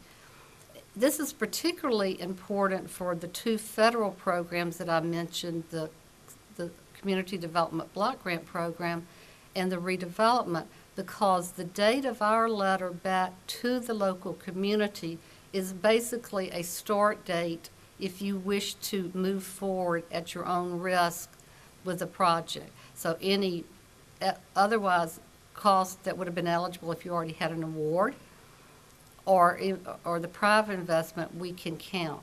On economic development projects, this is very, very critical, and this is how we really do business. This has worked really well for us, and because, especially on like the redevelopment fund, you can apply at any time, and you're only competing against the threshold of points. And if we have responded back to you positively with our initial project assessment response, that means we're interested in the project and we want to try to work with you to get it over a funding level so that many projects do feel comfortable going on and moving forward with their projects. And I can't say this enough, but there's no wrong door for entry to DCA. I mentioned that we have specialists out in the field. You also all know that we have regional reps deployed across the state, and many of our partners in our other divisions also give us leads on projects, and we in turn give them leads. We think the best decisions and projects are developed locally, not in Atlanta. That's why we have so many staff deployed across the state so they can be there easily to meet with you and help get to where we want to be at the end of the day. Each of these different programs has their own application processes. Georgia City's application can be found online. I think the One Georgia Authority also has their pre-application online. Much of what we will talk about a little bit later when John Kingery gets up and talks about credit underwriting and financing will be on the typical deal structures that you see for the loans. And there too, the intergovernmental agreement is the term that we use in order to do business, and I think Brian mentioned it earlier, but the two typical structures that we see, particularly on the DDRLF, is either an intergovernmental agreement between DCA, the city, a downtown development authority, or really any local development authority in the business, or perhaps an intergovernmental agreement between DCA, the local development authority, and the business, and leaving the city out. When we make our loans, they are a loan from DCA to either the city or the development authority, and then the development authority would then pass it on to the business. Typical loan terms, $250. Presently on our DDRLF and Georgia Cities, it's 3% for most everybody. Now, because of the Boomtown Initiative, we are offering a 2% DDRLF terms for those Better Hometown and Main Street cities that are in good standing. Typically a 10 to 15 year payback.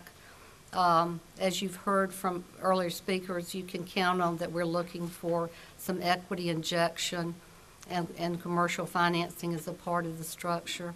And we do not charge application fees or origination.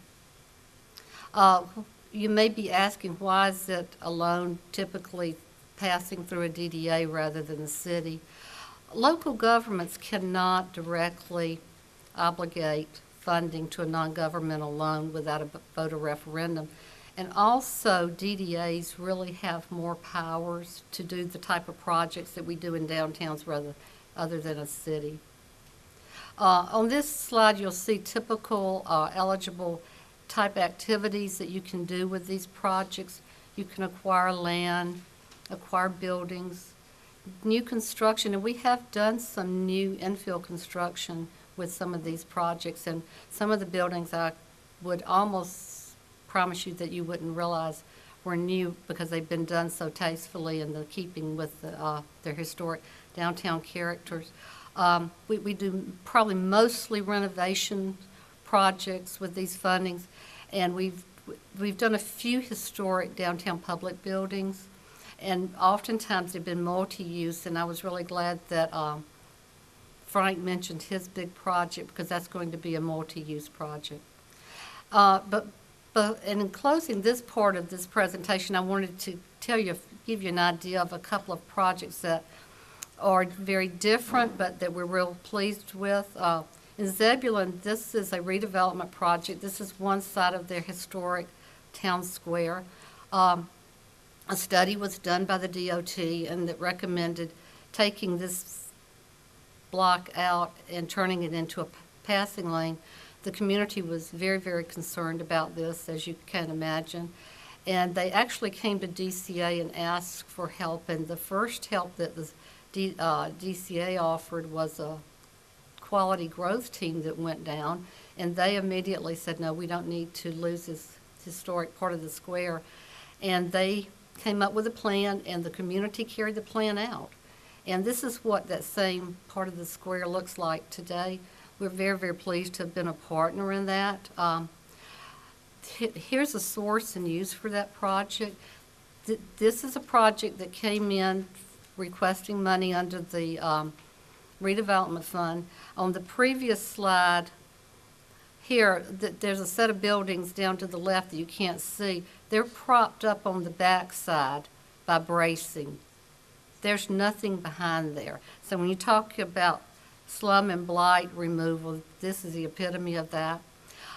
What's really important here, if you'll notice down the DDA, they put skin in the game.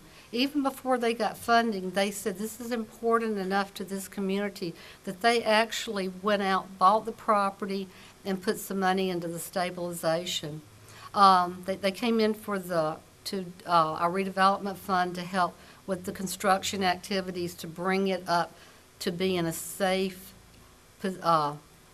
condition to put it out for sale. They actually plan to sell these as business condos.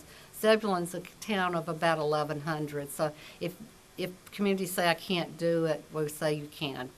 The city helped with inspections, and between those 4 units, they anticipate about another $500,000 in investment going in. Very interestingly, right after the buildings were made available, somebody wanted to put a bookstore in, and they went to the Georgia Cities Foundation to get a loan to build out the rest of it. The bookstore is called A Novel Experience. And for the first time, FedEx and UPS had a location to drop off and pick up deliveries in the community.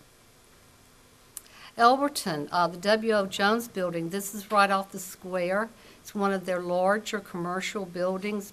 Back in the day, it was the heart of their downtown. It was a wonderful building, and then about 25 years ago, it became vacant and began to fall into disrepair.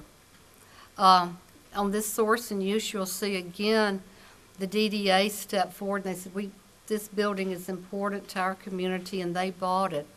They came in for 2 of our funding under the DDRLF and the redevelopment. The redevelopment fund went in to do the systems work, the structural issues that were related to it, and the DDRLF was used to help build out and complete the first floor. I believe the second floor is still vacant, but they were getting tenants in on the first floor, and they will decide the use of the second floor in the future. McDonough, this was another building on their town square. A local realtor bought it and put the office in. Isn't that lovely? And one thing I forgot to mention on Zebulon, and this is one of the most important things that happened as a result of that project. If you noticed all the nice streetscape out in front of that building, instead of DOT wanting to take it down, they actually became a very important partner into the success of that, and they provided the T funding that built out the infrastructure on that. I want to give my partners some credit there. And this project, DDRLF and Georgia City's partnered, and you'll notice that it wasn't at the maximum funding level. We often do projects that do not request the maximum funding. The owner came in with a sizable amount of equity and along with the bank financing.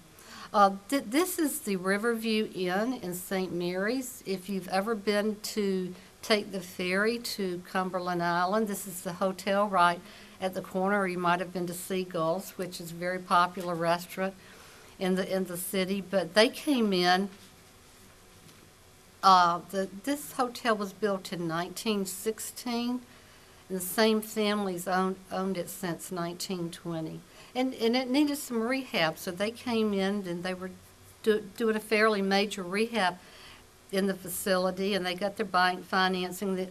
The owner put their equity in, and they came in for DDRLF for help with the renovations. To date, between the Georgia Cities and DDRLF, we've done about 110 projects for right under $100 million. Georgia Cities has loaned out a little in excess of $12 million, and DDRLF about $17 million. If you have any questions about the DDRLF, Colleen Jalot is our interim manager. Our previous manager is not with us anymore, so Colleen has worked closely with this program so she can answer any of your questions. If you have questions about the Georgia Cities Foundation, here is the contact information for Perry and Alan Dickerson, who work daily as GMA staff on the program, and here's their website. Now I want to get into the kind of our newest tool on the street, and Brian mentioned it when he started talking, and that's the Opportunity Zone Job Tax Credit. As Brian mentioned, it is an enhanced job tax credit. If you aren't familiar with the job tax credit program, Dawn is going to get more into the details of what that program entails. But at the end of the day, to kind of give you an idea up front, what an Opportunity Zone designation for a community means is that any business in the Opportunity Zone can qualify for the credit, and that's going to be important because otherwise in the program it's usually a very tight list of businesses who can qualify that meet the definition of a quote-unquote business enterprise. If you are a qualifying business in an Opportunity Zone, the threshold for new job creation is lowered to 2. Dawn will show you a chart that shows that this will be an aha moment if you are familiar with the program. And I'll let her also go into how you can take the credit against the tax liability, and this results in being able to monetize a job tax credit. This program is intended to be targeted to encourage development, redevelopment, and revitalization in areas that have higher levels of poverty and are underdeveloped. And what we've done is while it's a new program, what we've really done is gone in and married 3 different programs that have existed on the books for several years. And the end result is that by using these existing programs, and if you have areas in need of revitalization and that have higher levels of poverty, the Opportunity Zones tax credit can offer some of the highest incentive programs that the state has to offer right now. The general strategy is to use existing redevelopment statutes, and I'll go into what these are shortly. We believe in rewarding local governments who take that extra step and that undertake these redevelopment activities. This program has proven beyond our wildest idea is that it can operate statewide, from the smallest communities across the state to the city of Atlanta. We are designating opportunity zones. And again, this is coming from local governments that are using own local redevelopment tools to come up with ways that they want to develop a better strategy on how to promote their areas.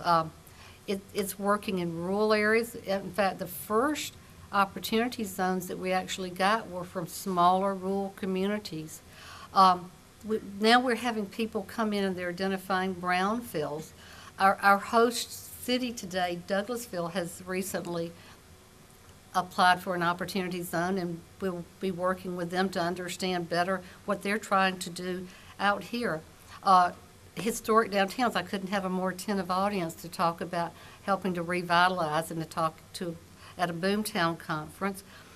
Some communities have also included not only their core commercial and industrial areas, but some neighborhood areas too, because in the city of Washington, which I know is the host site today, they included their residential area because one has a small commercial area that in the heyday was an area where people could go get a loaf of bread, and they want to bring that back and, you know, have those activities available in that community again.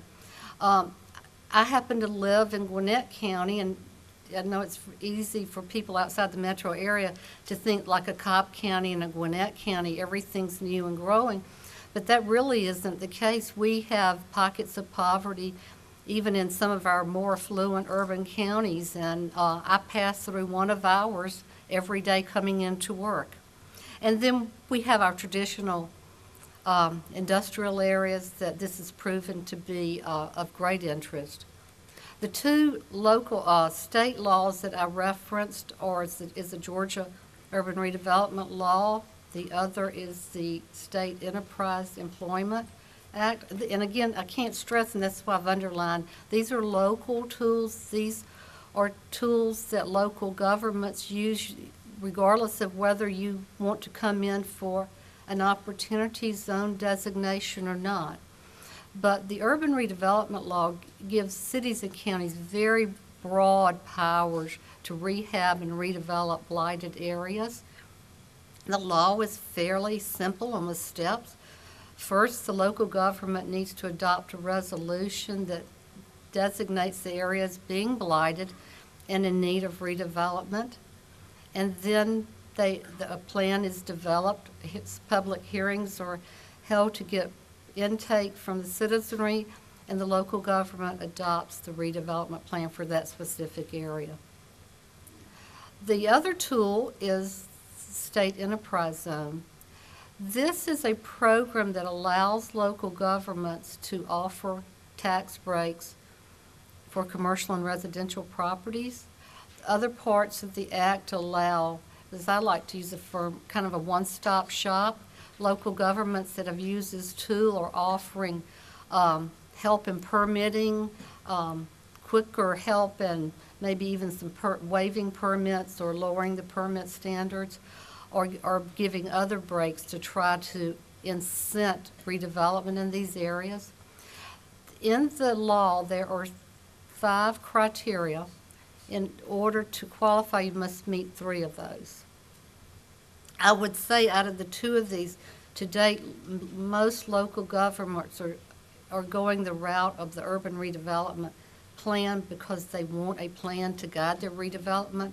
But it's been our experience recently when there have been actions, perhaps a prospect comes into a community and something needs to be done quickly. If you can meet the criteria for the enterprise zone, that is very quick, and we can help you with it. Okay, so how do you become eligible to think about becoming an opportunity zone?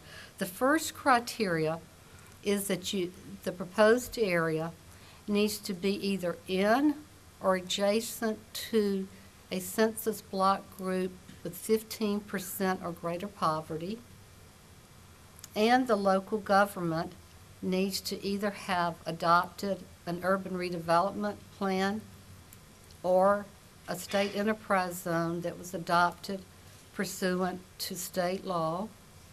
And this would probably be a good time to mention that the Urban Redevelopment Act is not the same as the TAD legislation, which is the Urban Redevelopment Powers Act. They're very close. If you are adopting one for the purpose of a TAD, I would encourage you to also make sure that it is adopted pursuant to the Urban Redevelopment Act, so you can cover both bases. And this is the biggie. In addition, the area needs to display underdevelopment, general distress, and blight, in addition to the poverty. We have an interactive map on our website that will let you zero in to see if the area that you're proposing is eligible. We also have instructions on there. We also have an online questionnaire if you'd rather contact us that way about your interest. As we say, there's no wrong door to getting with us. I know we'll have time later for questions and answers, but I'm going to turn it over now to Dawn, and she'll get more into what the tax credit could mean for you. Thank you.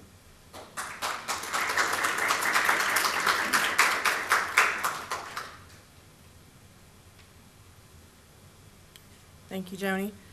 I am Dawn Sturbaum. I do work with the Georgia Job Tax Credit Program. And we're going to talk a little more today about how these job tax credits can benefit businesses that locate within a designated opportunity zone. Joni just discussed the criteria, the threshold criteria for a community to be able to get an opportunity zone designation.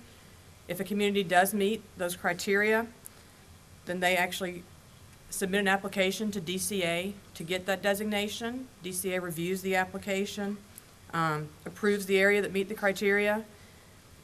And then that designation, once that designation is made, that is used by businesses that locate or expand within the boundaries of that opportunity zone to be able to utilize the job tax credit program. And for those of you that may be familiar with the program or aren't familiar with the program, it is a statewide program. Most people probably know the county tier program, and this is just a quick overview of it. There are 4 tiers set up in the state currently. All 159 counties are broken into tiers. Those tiers are based on unemployment, poverty, and per capita income is how it's determined. It's done on an annual ranking basis. The Tier 1 counties denote the most economically distressed counties in the state. And going up from there, the Tier 4 counties are going to be your least distressed. Your Fayette County, Gwinnett County, Cobb County. A lot of your metro counties are going to be Tier 4. But as Joni said, in an opportunity zone, you have to only create 2 jobs. And this shows you how dynamic that is, because in a Tier 1, you still have to create 5 jobs. A Tier 2 is 10 jobs. 3 is 15.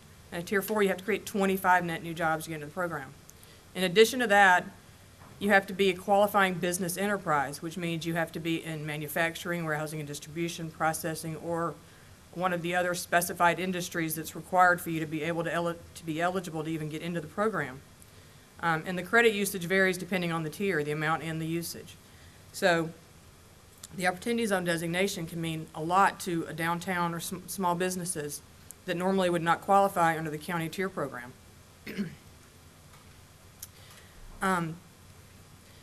The program really started taking off in 2008 with the amendment through House Bill 1273. At that point is when it changed to allow any lawful business to qualify under the program. It also lowered the threshold at that point to 2 jobs and qualified it for a $3,500 tax credit. Now, the only caveat with the 2 jobs is it cannot be a husband and wife.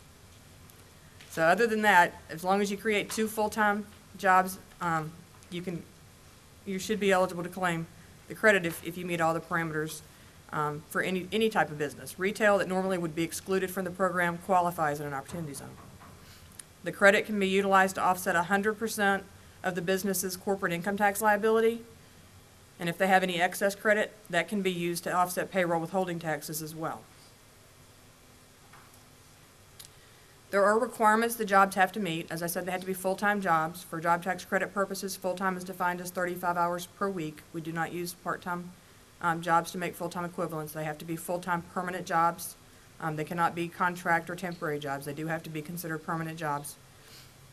There's currently a minimum wage requirement that is based on the lowest county wage of any county in the state, and that's reviewed annually through the Department of Labor. That is currently set at $423 per week. That's based on Department of Labor's publication that came out in August of 2010. And that is actually Glasscock County is the county that currently has the lowest wage in the state, and that's where that wage comes from. The other requirement for the jobs is that the business has to offer health insurance to their employees. The business does not have to pay for such insurance, but they do have to offer health insurance to employees in order for the jobs to be qualifying for the credit. And we do understand that there are 30 or 90-day waiting periods for benefits to kick in. That's acceptable just as long as it's an option that's available to the employee at the time of employment. This slide just gives you an idea of how the credit can be utilized.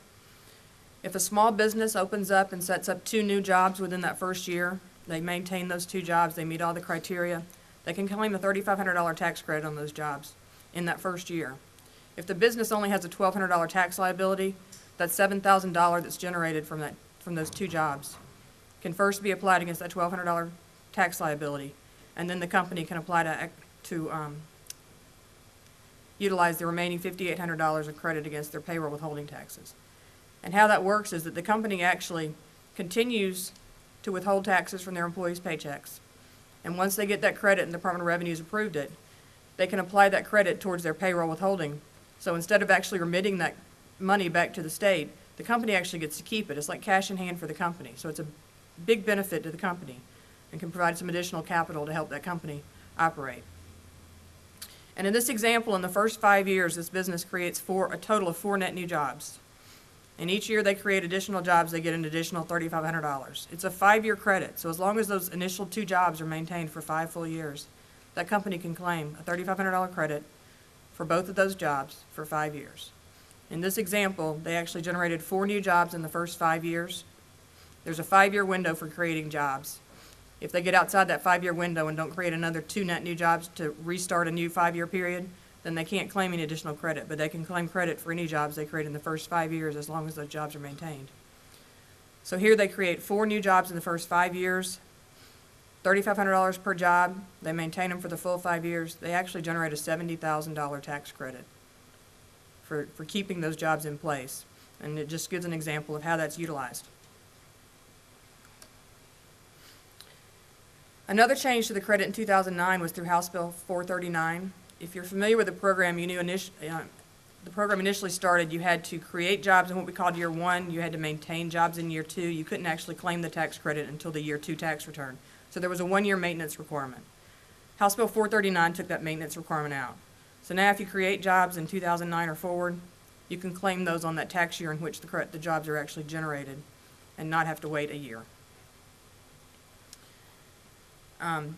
There's also a $500 Joint Development Authority bonus that some of you may know of that's available under the county program. That is not applicable under the Opportunity Zone program. It falls under a different code section and is therefore not eligible for Opportunity Zones.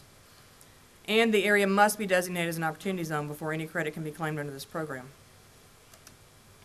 There are some, some handouts on our webpage. One of them is an Opportunity Zone job tax credit overview. And it looks like this. If you go to the Opportunity Zone webpage, which I'll give you in just a minute, this is just a 1-page overview. It talks about the eligibility requirements that I just spoke with you about and also the actual steps involved to claim the credit. And it also provides links to the Department of Revenue site for tax forms to be able to pull up those forms. The other form is an Opportunity Zone certification form. If your community sets up an Opportunity Zone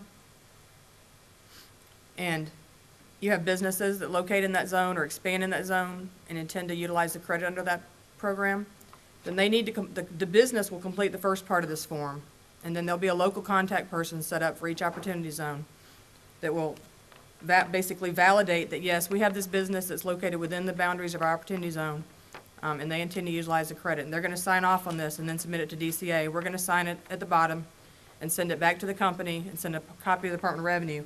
But the company also needs to submit a copy of this form to the Department of Revenue when they file their tax credit, so that they can make sure that they get the Opportunity Zone credit. Because if they're located, like Norcross has an Opportunity Zone, they're located in Gwinnett County, that's a Tier 4. When they file that tax return with the Department of Revenue, if this isn't attached, Department of Revenue is going to say, they're a Tier 4, what are they doing creating 2 jobs and thinking they can claim this? But if they attach this form, they're going to say, oh, okay, they're in the Opportunity Zone, we can give them a $3,500 tax credit instead of a $750 tax credit, and they can be a retail business. They don't have to be one of those other business enterprises. So this form is very important to making sure that business can get the credit within the Opportunity Zone. We currently have a lot of Opportunity Zones. There's the website that I just told you about. It's DCA's main page with op zones behind it. And that will get you to our Opportunity Zone webpage. The Opportunity Zone webpage has information on all of our current designated Opportunity Zones. It's currently at 5 pages right now with every community we have. This gives you detail on each of the ones that have been designated to date. There are also maps of each area they're on our website that you can pull them up and look at them and see where the actual boundary lines are if you're within one of these communities. 2 of the locations that are watching us today, Covington and Washington, both of them have had Opportunity Zones set up for their areas. Washington was one of the first ones we had set up in 2008. Their designation is effective through 2017. So unlike the county program, it's not an annual designation. Once they get that designation, it's generally a 10-year designation. Or if they had their designation set up through an enterprise zone, it's dependent upon when that enterprise zone resolution was passed. So it's 10 years from when that resolution was passed. But generally this designation lasts for a number of years. So if you have a business that's locating, they don't have to worry about that designation changing in the next few years like you do with the county tier program. So that's another thing to keep in mind about the program. We also have on the website a listing of all the local contact people for all the different designated areas. So if you're in an area that you think has a designation, or you want to know if your business is within that designated area and you can't tell clearly by the map, look, contact the local contact person. They can work with you and determine if you are located within there and help you with that. And then once you get to the point where you're actually ready to claim credits, or you have a business that's ready to claim credits, I'll be glad to answer any questions they have about how that process works and how the benefits work on that. And there's my contact information as well. So I'll be glad to answer any questions that anybody has at any time. You're welcome to give me a call at any time. And I'm going to turn it over now to John Kingery, who is going to discuss credit.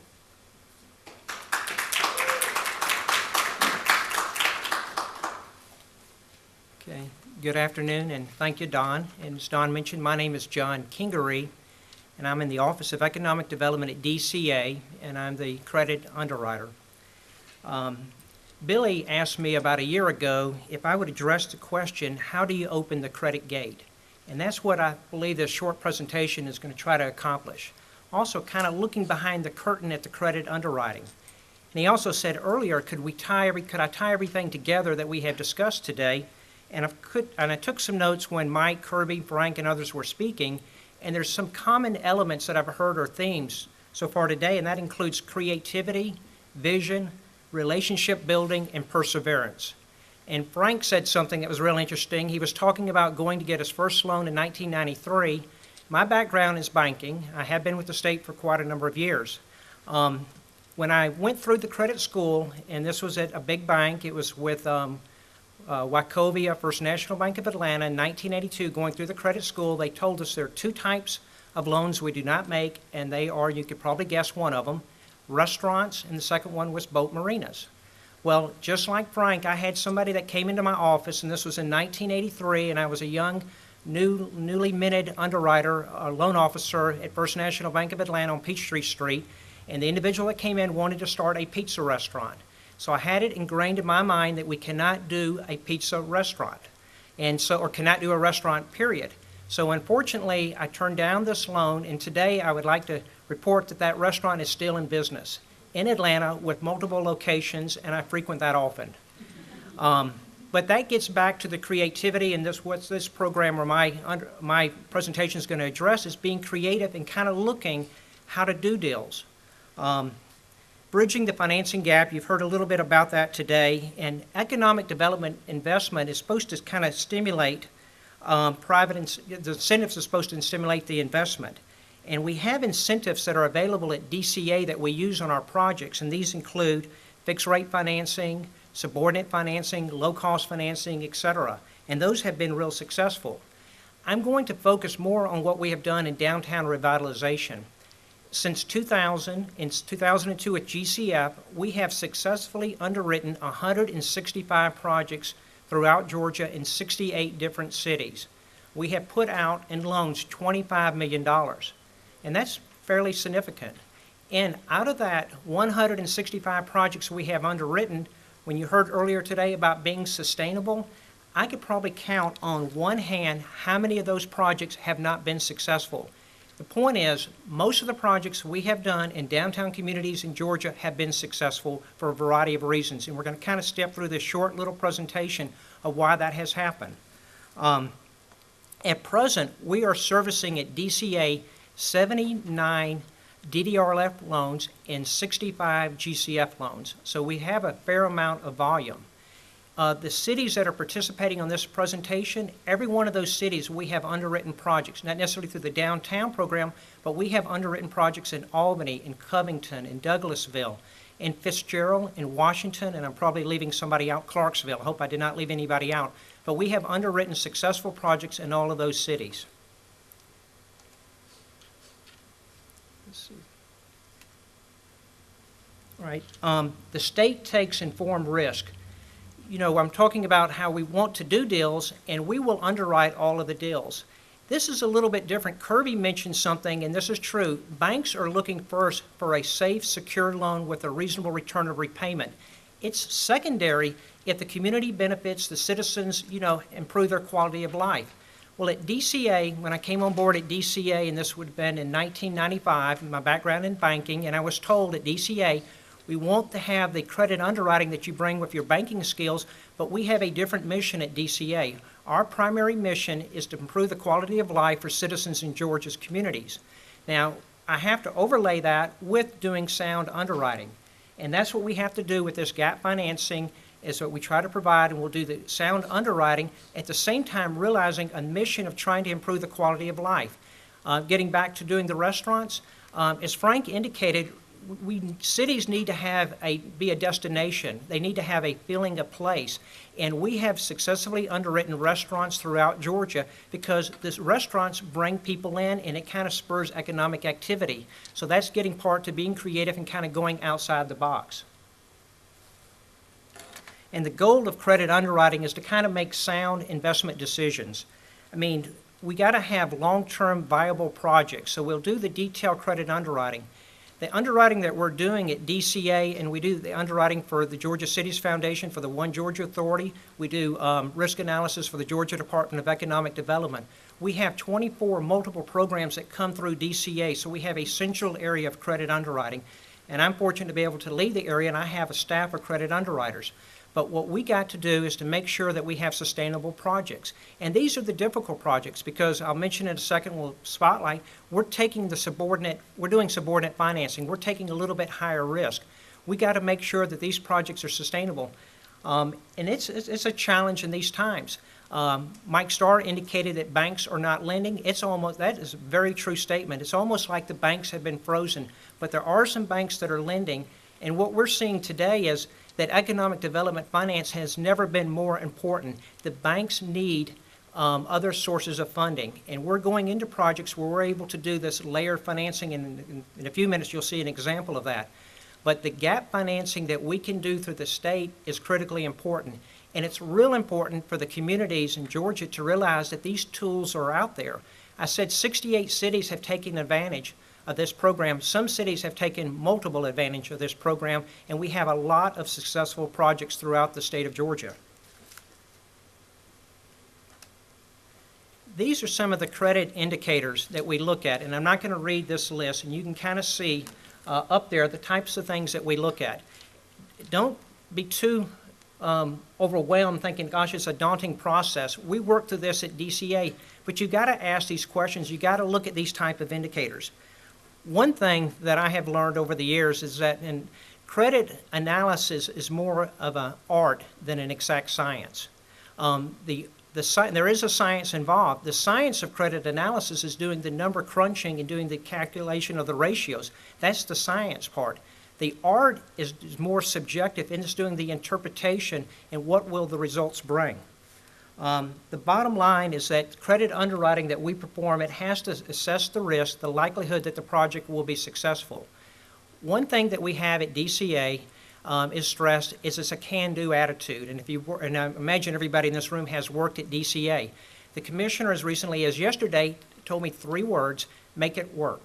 When I'm working at a project, try to make it work within reason. But that's where we start from a point, we're going to make this project work, rather than starting from the point that there's so many reasons why we can turn it down. I could find a reason on a lot of projects to turn it down and to quit. We have a project recently that came to us from South Georgia. The banker called and he contacted us. He had contact with our economic development field rep. And if nothing else, make sure you touch base with your economic development field rep. That's the first person you can turn to, and they'll be very helpful. Or you can give us a call. As Joni said in her presentation, there's no wrong doors. I get a call from a banker in South Georgia. He has a project that he would like us to work on. He cannot do it himself at his bank. He's a senior lender at his bank, and we looked at it, and of all things, it's a restaurant. And it's a restaurant, and it's in South Georgia, and it's in a city, and of all things, it's a startup restaurant. So we got a startup restaurant in a South Georgia cities, and that's difficult. We didn't say immediately there's no way. Thankfully, this banker has an attitude, let's try to find a way to work. So he's coming to DCA, and this isn't the project I was going to spotlight, but it's one that's very fresh because we just made the award this week. It's a project that's a startup restaurant in a South Georgia city, and I'll get into, in a few minutes, you'll kind of see the credit indicators that we looked at and how we were able to successfully underwrite this type of project. But the first thing we looked at, and you can keep this in the back of your mind, is one of the first 5 C's, and that's character. That's the individual that's involved with the project. We were able to do it to shore up our credit weakness on this project, but at the end of the day, we were able to help this individual. What we do in credit analysis is we identify the risk and we mitigate the weaknesses to the extent that we possibly can. All righty. And I know this is my presentation is not that long. If I had 3 hours, I would love to be able to go in depth on credit underwriting, but we don't have that time. But I have used this slide. This is on our website. Brian likes this slide, and we have it posted on our website at DCA. This summarizes, and in essence, about gap financing. Imagine, and I'll explain this. The commissioner told me yesterday, he said, John, explain things that people can understand. All right, on this graph, you have this, on the y-axis you have solvency, on the x-axis you have profitability. Solvency is just simply assets minus liability. Assets of a corporation minus the liabilities equals the equity, how solvent that corporation is. Profitability is exactly what it says. How profitable is the company? What's interesting about this slide, and to show you where we are in this post-recessionary environment, it used to be we would work projects in the gray areas. If you go to that quadrant over there on the left where it's a positive, a solvent but unprofitable, we used to work projects in that gray area, meaning they're solvent but they're not profitable. We have worked projects in this gray area right there, and that means the project is profitable but it's not very well capitalized. Well, do you know where we are today because of this banking environment? We're in the solid credit. I mean, we're trying to get banks to do solid credit deals. As Mike Starr indicated, the banks are able to just invest their money in Treasury securities and stay on the sidelines for a variety of reasons. It doesn't mean that's all the banks. It doesn't mean that there are deals that are not getting done. You heard Frank. He was elated last week when he got a bank to say that they're interested in participating in his project, and they probably went around to several different banks to probably present this and finally got somebody that was willing to take a little bit of a risk, that looked at the potential and then looked at Frank. Well, we're doing projects that are in the solid credit, but where we're stepping in now is providing the gap financing that's necessary. We used to do 10% gap, and that would be sufficient. Now we're having to do more gap. And what we're having to do is layer the financing, and if you remember Frank's presentation, he showed layer financing. In his project, he has bank financing, he has tax credits. He has the CDBG Redevelopment Loan Fund and participating. He has the Georgia Cities Foundation participating. He has the Georgia Cities Foundation Green Loan and the downtown development. Everybody's coming together in a partnership effort to make this project work. And that's what we're doing on projects across the state. Now, these are the things how you fund in the gray areas. Strong management, that is probably key. There's kind of at DCA and the people that are around me every day, it's kind of a joke. Whenever the commissioner sees me, and it happened as late as this morning, he said, "Are we still requiring collateral and repayment ability?" Now, he's saying that because he thinks I'm being too strict. He says, "John, this is the most important attribute of any project, and it's the management." And he says that all the time. He'll come out of a meeting, and if I'm across the hall and I'm getting on the elevator, he'll say that just to kind of, maybe to embarrass me or whatever, but it's kind of funny, but he says that all the time. He went into Sally Adams, whose office is next to me, and she's one of our housing lenders, and she said, "Sally, John won't make me a loan. Based on my character, will you make me a loan?" And his point gets back to make it work, can do, evaluate the strength of the project. Yesterday he was talking to me about a project up in North Georgia, and it was a project that we were able to successfully underwrite, and the reason a great deal was the principles. I told the commissioner, we do look at the 5 C's of credit, and you hear the 5 C's of credit, and you should know the 5 C's of credit, even if you're not a lender, even if you don't really care about financing, because the reason you should know is because that's what the banks are looking at. I'll get into Kirby's 3 C's, which I've now gotten in my little presentation. He talks about the 3 C's of downtown development, but there are 5 C's of credit, and I'll hopefully not forget them because I have to live and breathe this. It's capital, it's character. I could start with character first. Character is the management, the people involved. Capital, how well capitalized. Conditions, that is the environment that the company is operating in. Collateral and capacity. All right, if I'll walk it slowly. Character, the management, and probably won't go in the same order. Capital is how well the business is capitalized. You heard today there's 2 forms of capital, debt and equity. And you heard Mike Starr say, or it was Kirby, one is hard and the other is harder. So neither one is easy today. That's debt and equity. That's the capital. Conditions, what kind of environment are we operating in?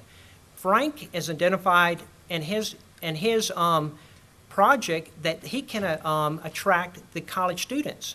So that's the condition, that there is a demand. There's a demand for housing. That's what we look at when we underwrite projects, is the condition, the environment at the time. Capacity is cash flow, and I don't have the cash flow on this, and it obviously should be. And collateral is the secondary source of repayment. And that is challenging in this environment because a lot of real estate has depreciated in value. The collateral is not as strong. But we don't focus on any 1 C of condition. We look at everything. And on top of that, we look at, like Kirby's talking about, the 3 C's of downtown revitalization. One is the capital and the credit, the solid borrower, looking at the lenders, the bank participation. Another one is the community, pulling together, working in a partnership, working in unison. And maybe this is part of the collaboration. Community, collaboration, and capital. What we do with projects, and the one I'll spotlight in a second, is to look at what are we accomplishing in the end. You know, are we preserving an historic structure? Are we improving the quality of life? I do presentations for the EMC, these Community Economic Development Orientation Program presentations, and I've done many of those over the years speaking to communities. And one of the things that I have told them, and this isn't just downtown revitalization, but it certainly applies here, is having local-driven projects where you have the community buying in, supporting it from the ground up. And the leadership at the local level is critical, and that has been an attribute on many of our successful projects. Make sure I don't go too much over. This is a project we did a few years ago, and I have it built into my presentation because it's pretty reflective of what I've been talking about. This is a project in downtown Monroe, and it was actually 4 buildings. The buildings are over 100 years old. The buildings are used for a variety of purposes, including retail, warehouse, and some commercial. This project, and as you heard with Frank talking earlier, that it takes a while sometimes for projects to go from an idea until when it's awarded and they close, and that's the case here. On this particular project, the developer purchased the buildings in 2007. Then they came into DCA asking for some help with the renovation. They did not need help with the acquisition. They had that with the bank. They needed help with renovation. So what was the first step that they did? They got in touch with our economic Development Field Rep. They submitted an IPA, which you heard Joni talk about, Initial Project Assessment. That came into DCA on, the timeline was like August the 20th, 2000, and I believe this would have been 2008. 9 days later, and we tried to get it out within at least 2 weeks. 9 days later, including the weekend, we submitted, we returned an IPA response letter telling them, okay, this project looks good, take a look at these items. The application came in, we sent out a completeness letter. All right, the project is moving forward, but they uncovered that they needed additional monies. So we brought GCF, Georgia Cities Foundation, came in.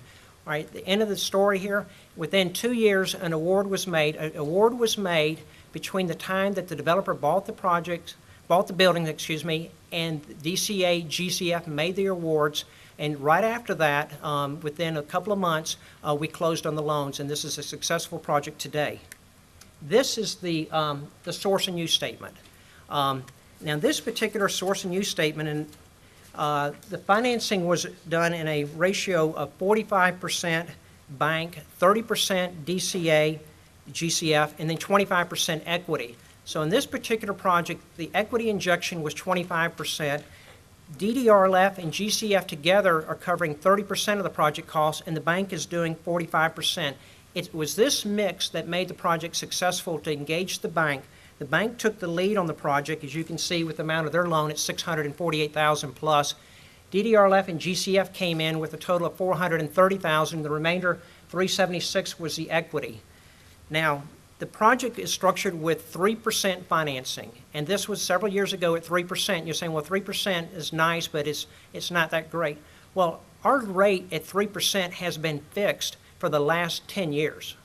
When prime was well over 7, 8, 9%, today prime is at 3.25%. We fixed 3%. We have 15-year amortization with a 10-year call. We did subordinate financing behind the bank. The blended cost of capital to the business, blended meaning take the bank's loan and our loans, the average interest rate that the borrower paid is slightly over 4%, 5%. So it ensured the viability, the strength of this project because we had real strong cash flow. How did we underwrite this project? We looked at projections. We looked at the principles involved. We looked at tax returns. We pulled credit reports. We pulled D&B on other related business to the principles. But at the end of the day, we were able to kind of successfully underwrite it. We try not to make the process too onerous. We try to make everything transparent. We try to be as responsive as we possibly can. The project was structured, and Joni had a slide in her presentation, through the Downtown Development Authority of Monroe. So the loan was really made through the DDA. So the DDRLF loan from DCA was made through the DDA of the City of Monroe that passed through to the business with guarantees from the principals that are involved. And that's a typical structure to have a Downtown Development Authority involved in the structure. They're the conduit. We reached out through an intergovernmental agreement to through the city, through the DDA, down to the business. We have loan agreements, and the loan agreements are all assigned back upstream. So that's how we've been able to structure, and as I mentioned, the numerous projects that we have done. And we required an appraisal at the end of this project. So I guess what I have done very quickly is trying to describe to you, get a feel for what the underwriting we do at DCA. When I said you have your ED FEL rep that you can contact anybody in the Office of Economic Development, and we will be as responsive and helpful as we possibly can. And these are some of the contacts and people that you heard from today, Brian and Joni and Don and myself. And we're looking at, and I have seen, and I was telling somebody yesterday, our volume of activity is picking up. I think that is a good sign. The IPAs are picking up, the site visits are picking up, the number of applications that we have in-house are picking up, the projects that we're awarding is picking up. So we're hopeful that is a sign that things are improving in this economy. So that concludes my presentation, and I believe, Billy, I'll turn it to you, or I believe the next step might be the Q&A session. Thank you all.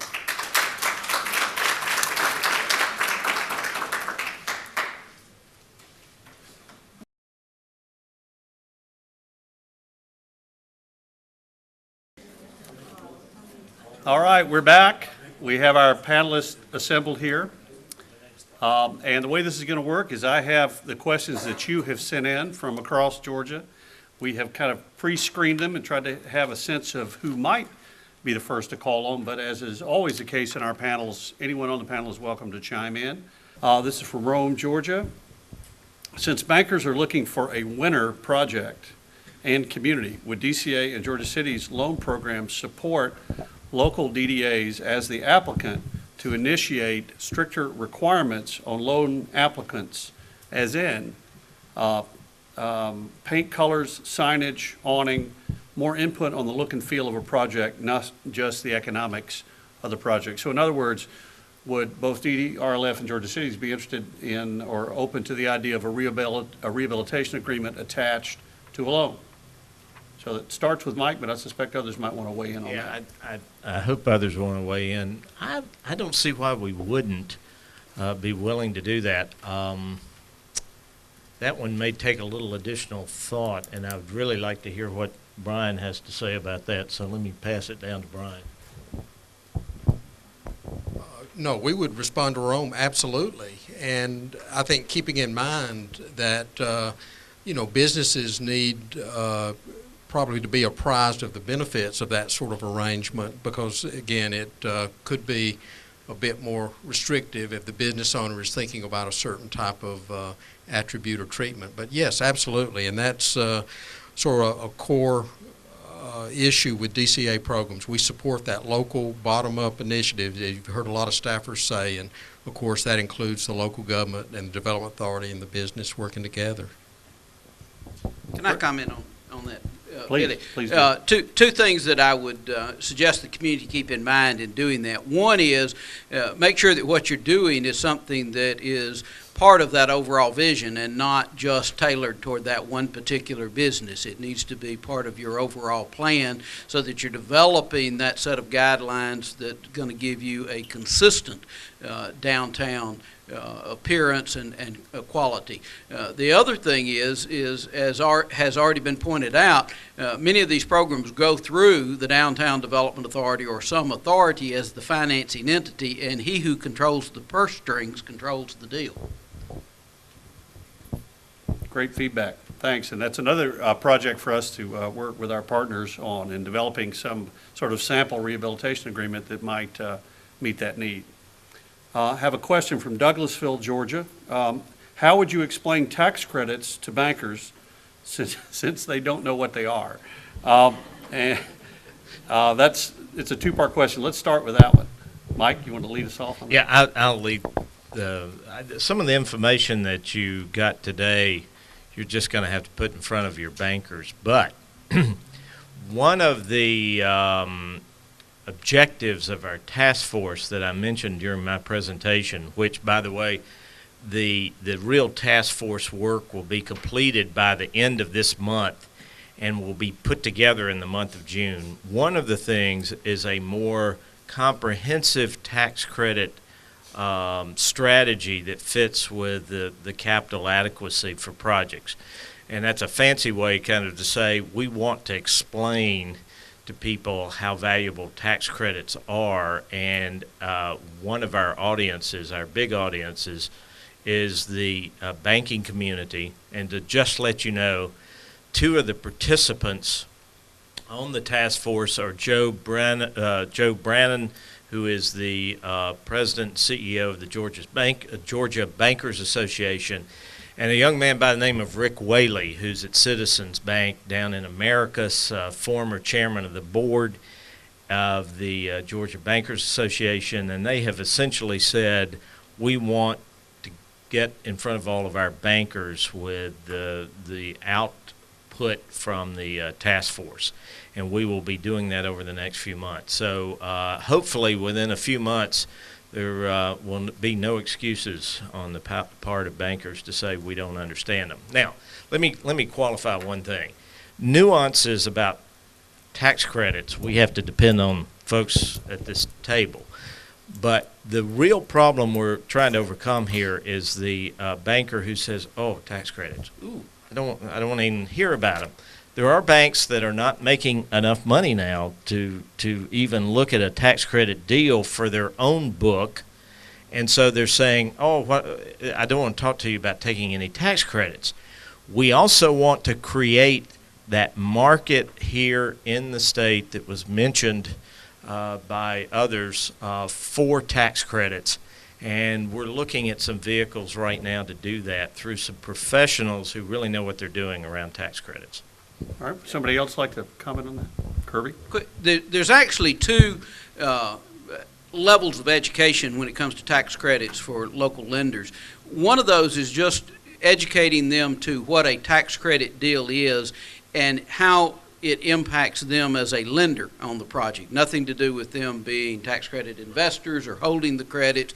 A tax credit deal does require that the lender do certain things that make the tax credits work. That can be done relatively easy in your community. You can have a little informal educational program to invite your local lenders in. There are many out there who'd be happy to come and help explain that to them. I would suggest that if you do that, you want to make sure that it's being sponsored by people who make investments in their bank. They're much more apt to come if the city who has deposits is helping sponsor the program. But that level is where it needs to start. What Mike is talking about in terms of educating the community bankers to become investors and purchasers of those tax credits is really something that happens at a higher organizational level, starting with the Community Banking Association and places of that nature. All right. Brian, you have something to add on that? I would just add, we mentioned the National Development Council training. Part and parcel of that training is, again, the blending of public-private financial instruments. It includes a section on tax credits, basically how to package. So if you have someone locally that has that interest, please take a look at those scholarships we're offering. Great. And one more question directly related to banks. How long will banks preserve their capital? Do you anticipate that the financial market will turn around within the next 18 months? I think there'll be some improvement in the financial markets over the next 18 months. There's more liquidity available. I hate to be negative about it, but the ongoing problem we have in Georgia is the number of banks that are on the critical list. We have more banks operating under cease and desist orders in this state than probably any other state. And basically that means they cannot do anything till they get regulatory approval. And that's a dead bank walking, so to speak. And I hate to use that term, but that's a term that laughingly some people have come up with. I will say that capital has to come from other sources. The big banks are going to have to start lending more here, and I think they're open to that. I am meeting, quite frankly, with some of the big banks. One of the sponsors of the program that was discussed earlier, BB&T, is very, very interested. And what they need to do is just get a little bit better handle on what's needed, I think, in downtowns. Meeting tomorrow with Wells Fargo. I'm going to have some other meetings going forward. So hopefully we can free up the capital at the larger banks and then find other sources of capital as well. That's kind of the key. Finding some new and fresh sources that we can share with you both through our website at Georgia Cities Foundation and the DCA availability as well. Right. Kirby? Actually, I wanted to ask Mike a question. You kind of answered it, and that was, did you see, because of the current economic situation where the traditional lending markets are on the sidelines, but there's still a lot of capital out there that's not being invested, the opportunity to create some new markets with non-traditional lenders? There's some real opportunity with non-traditional lenders. And I'm also going to say that the middle market banks in Georgia are now being recapitalized by outside capital, which is an encouraging sign. There's 2 or 3 that have received some outside capital in the last few weeks, and that is going to help, because I think some of the great projects that we have in this state on the real estate side are in downtown. So I think the capital will be coming back, and quite frankly, probably the 6 to 12 month time frame is very valid to see a turnaround. Great. This is one for Joni and Brian, and maybe Mike also. Excuse me. Does a city have to be a Main Street or Better Hometown participant to apply for the loans that Joni spoke about? No, if you're talking about downtown revitalization, the revolving loan fund, no, that's not a requirement. And on the CDBG and the redevelopment fund, as long as you are an eligible applicant for our programs, then you're eligible to apply. Ineligible applicants for federal funding would be the urban cities and counties that are already a part of HUD's entitlement program. You can talk to your DCA representative if you have questions on that, and they'll explain that. Great. All right, we have a question from Douglasville. And I'd like to pitch this to Frank and then maybe Kirby and then see where we go with it. With limited space and restrictive ordinances, how can downtowns compete with brand-new vacant shopping center strip malls? I mean, it can compete with character. And like I said, what was important for Milledgeville was creating a downtown, creating an environment that was much different than a strip mall. I mean, there's something to be said about the inroads coming into downtown. We've been working hard on the sidewalks, and you're always going to have the problem with parking, but you want to make that path to your downtown as attractive as possible, and creating that destination and having viable businesses are part of it. The character of our historic downtowns is so much different than these new builds. I mean, there's several communities that are recreating old downtowns, but they're new, but they can never take away from the character of an historic downtown. Yeah, I would just echo what Frank said. I think it is, okay. It's the character of the downtown that is the real competition. However, there was a component to the question about restrictive ordinances, and I don't know exactly what the asker of the question means by restrictive ordinances, but one of the things that local elected officials have to constantly be looking at is, do their ordinances encourage business in downtown, or are there elements in their ordinances that need to be revised? Are there things that make it difficult for a business to locate downtown? So part of the answer to the question is to make sure that you don't have ordinances that make it more difficult to locate downtown than it would be to locate in the strip center. Well, in fact, it's not no ordinances or some, but do you have the right things in place? The tools that you need for redevelopment. And I think you mentioned earlier, Kirby, that sometimes those restrictive covenants and ordinances actually build value. Absolutely. Anyone else like to throw in on that one? The department has the pleasure of working with our Department of Economic Development around the state on large economic development projects. Kia was an example of that, and there's many others. Communities having a sense of place is a checkbox when big corporations with thousands of jobs look around this state. And, as Frank just described, there's probably not a better place to start that sense of place than in downtown.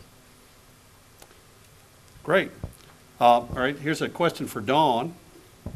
Dawn, could you restate the two taxes that the job tax credits can be used to offset? For the opportunities on job tax credit, can be used to offset first the company's corporate income tax liability, and then excess credit can be claimed against payroll withholding taxes. And that's available on our online information, is it not? It is. Okay, great. That's clarified on that sheet that I told them they could pull off our website. Outstanding.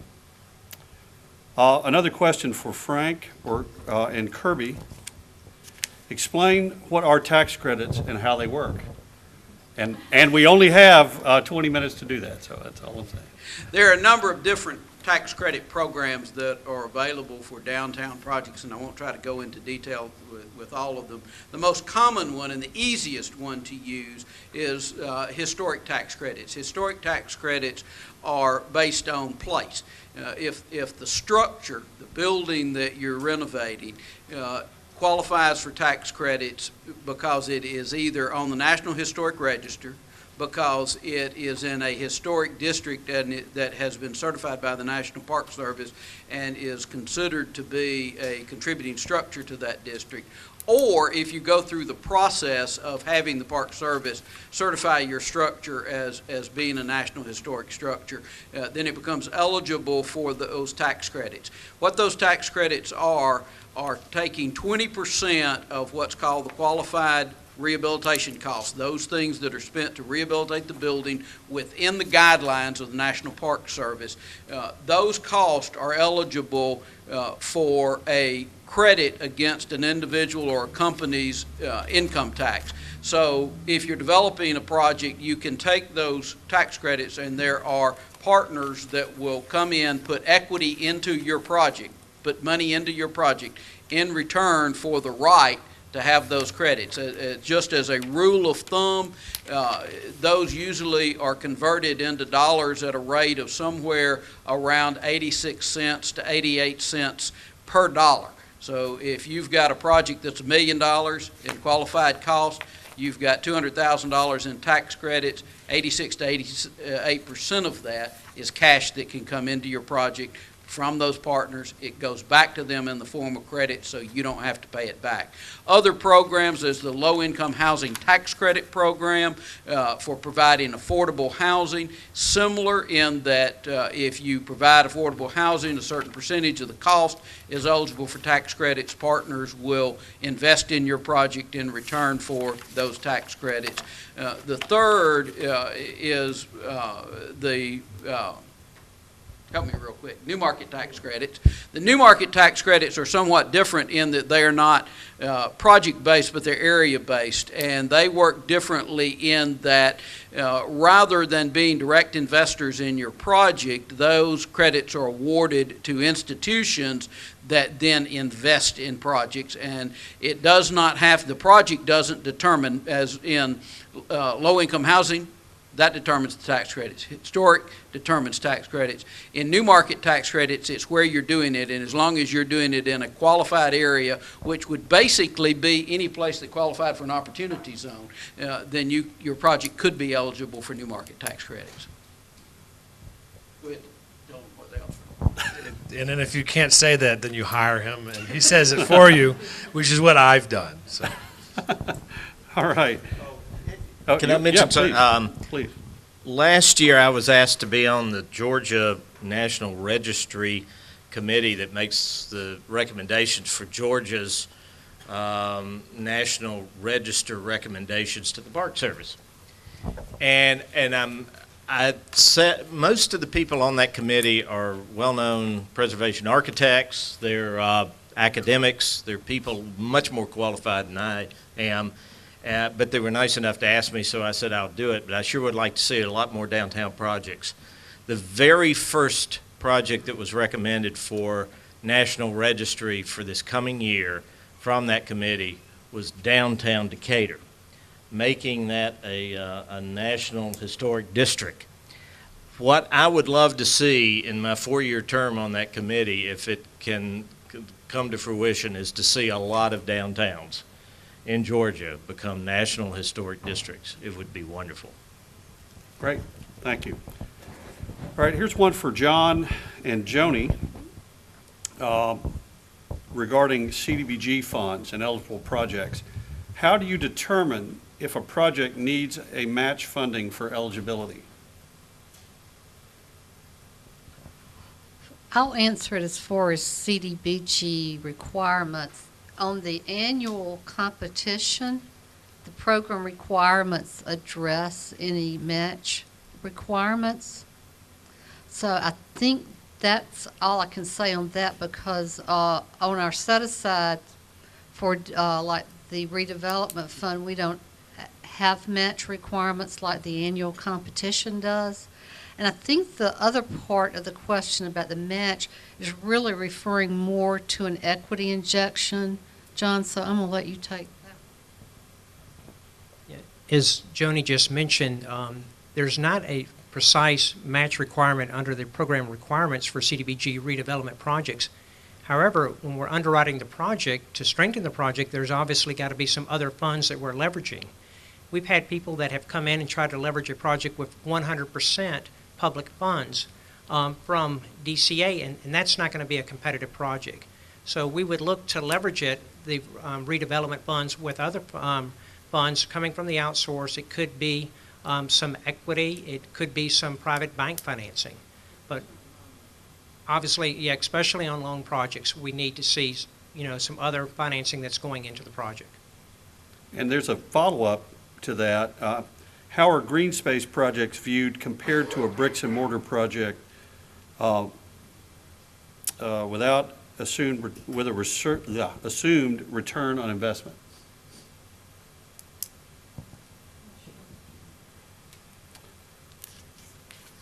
It may be, Billy, that the question's asking if there's not a company that's engaged in the project, that's involved, or Right. so-called bird in hand, how would we view that project? And programs have different requirements. If it was an EIP project, it obviously would have to have an underlying business.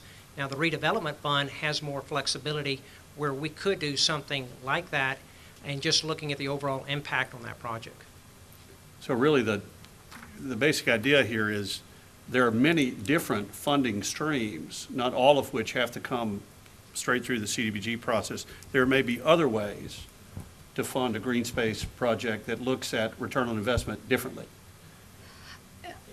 On the slide that I used it was called the program focus for each of the different programs. For instance, on the redevelopment fund, that focus was on the elimination of slum and blight. I see somebody I've said this enough that they can say it ahead of me.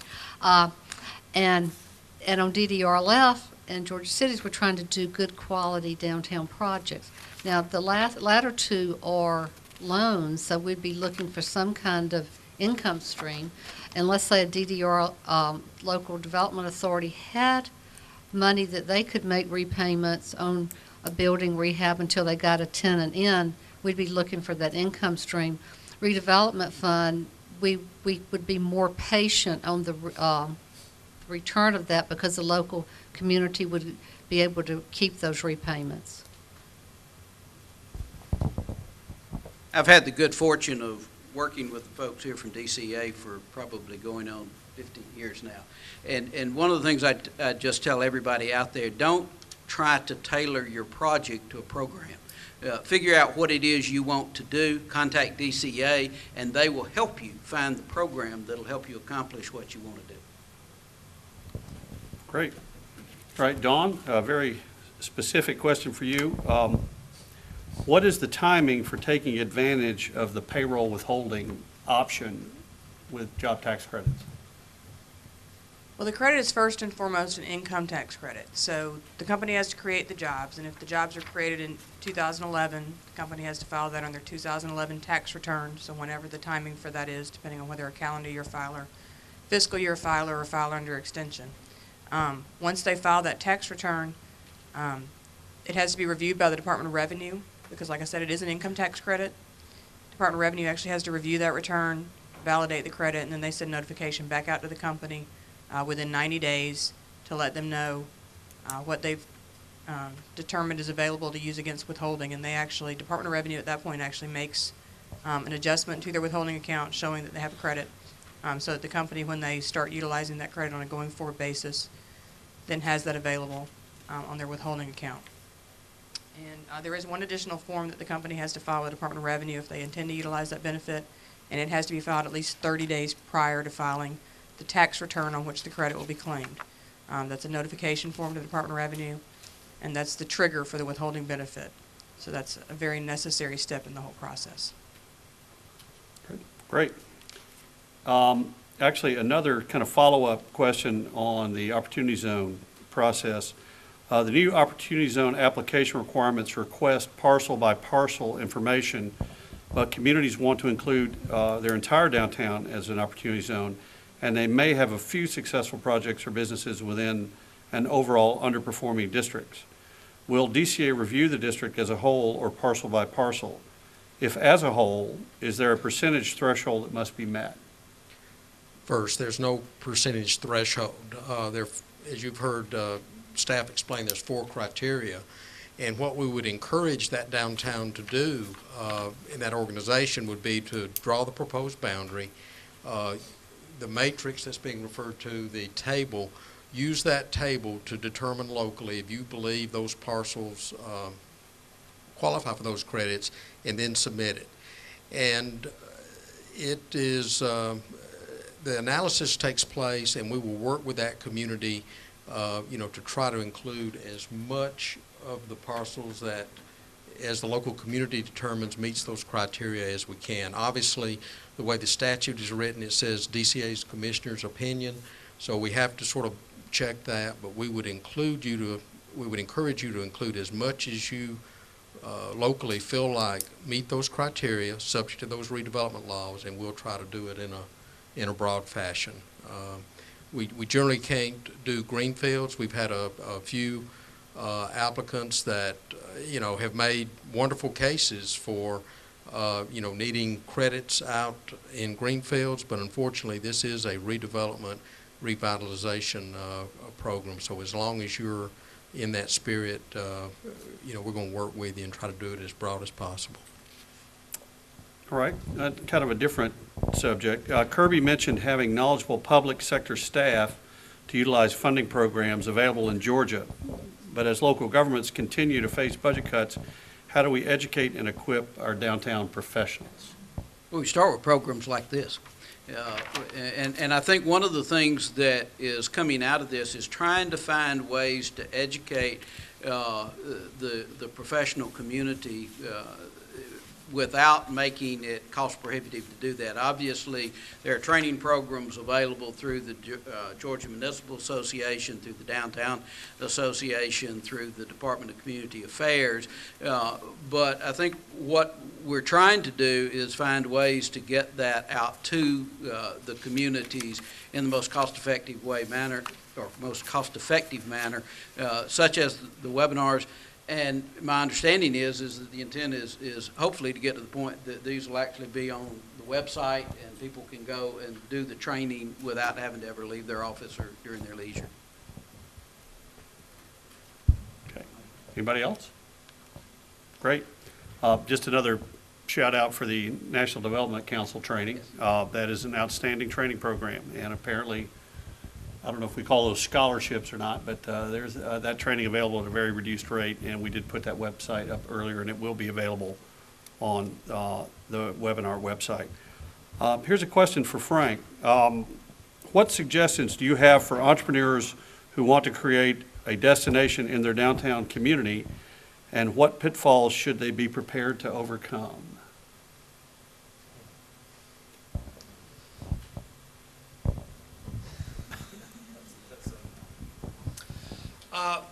The pitfalls that I think I can speak of what we encountered, and a lot of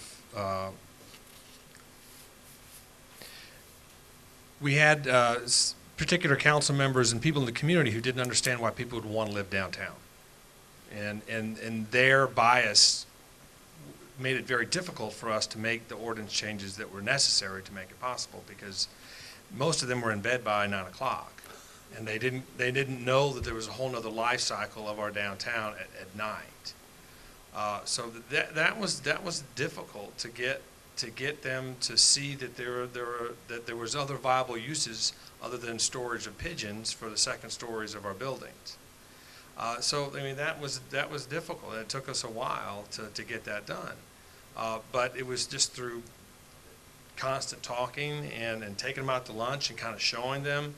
Trying to get them to actually stay out later at night and see that there was a vibrant community downtown at night as well.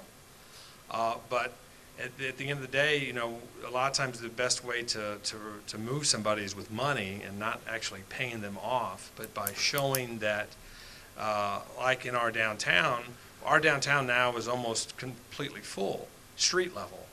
But if you look at the second story, which nobody up to that point was really paying attention, we were almost vacant. No one was using the upstairs except for the varmints that weren't paying anything. And we kind of showed them that if you would allow us to use second story development for lofts and things like that, that you can add to your tax base without really doing anything, without running infrastructure, without having to run power lines and water and sewer and things like that. But by allowing us to use the upstairs, that increases the value of the building, which increases the property taxes paid, and the city hasn't really done anything except had a couple meetings and made some ordinance changes. So, I mean, that's number one. Number two, our Main Street has been instrumental in developing our downtown, both in bringing in new businesses, but also from a visual aspect, whether it's plantings or banners and things like that make downtown have that character. I mean, I don't know how many times, if you can go to anybody's Walmart anywhere and look at it, it looks the same as everybody else's. But each community has their own character, and they need to emphasize that. Years ago, we had people like, why aren't we more like, what we need to be is more like Madison. Well, we're not Madison.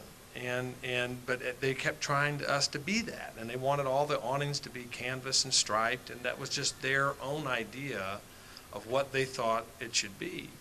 And focusing in on what building stock you have and what differences you have from other communities, I think is the way to go. Great. Here's a financial question. How much is currently available in the DDRLF and Georgia Cities Foundation programs? So basically, how much do you have to lend? Go down there. Hopefully less, because I get some. The DDRLF program, we've got thanks to the hard work of all the staff, we've got a tremendous asset base, and as John indicated, we've got solid loans. So we're fortunate to have a steady stream of income that is coming into that program, and true to its name, we're relending that money as it comes in. Funding, everybody knows, government appropriations are basically non-existent for these programs right now. So we're dependent on that revenue coming in. We're fortunate. We've talked to our overseers on this, and everybody is comfortable right now with us continuing in that process. So as funds become available, we've got sufficient liquidity to handle the deals right now. And, I guess, John, I'll go out on the limb. We've got a few big repayments that will be occurring. We see a busy summer and a busy fall. We think we've got the liquidity on DDRLF to handle the demand. We don't have enough at the city's foundation, but I don't know when you ever have enough. That's why we have chosen to become a CDFI. Hopefully that will give us access to more funding over the next few months, and I described that in my little presentation. But right now we have enough funding to take care of the applicants that we have right now, plus more. And our desire is never to have a situation where we have to say we don't have the funding for a project that we want to fund, and that's why we're trying to get a little bit more access to capital. And Frank, I think we're okay. Okay, great. Absolutely, absolutely. I'll be writing a check. We've got a couple more questions, then we'll bring things to a close. The city of Sylvester has a local bank that is about to donate a semi-dilapidated building to the city. In turn, the city will turn this building over to the Downtown Development Authority. As enhancement director, what measures or steps can I take to ensure that this building will be renovated or rehabilitated, and to make sure that the building owner, the DDA, is able to recruit a potential business? The DDA at this time has zero funds. How can we make a plan to fix up this building within the downtown? It said Kirby on this, I guess. First of all, you've got to recognize that in accepting that, the DDA is going to necessarily become the developer. They're going to be in the role of the developer.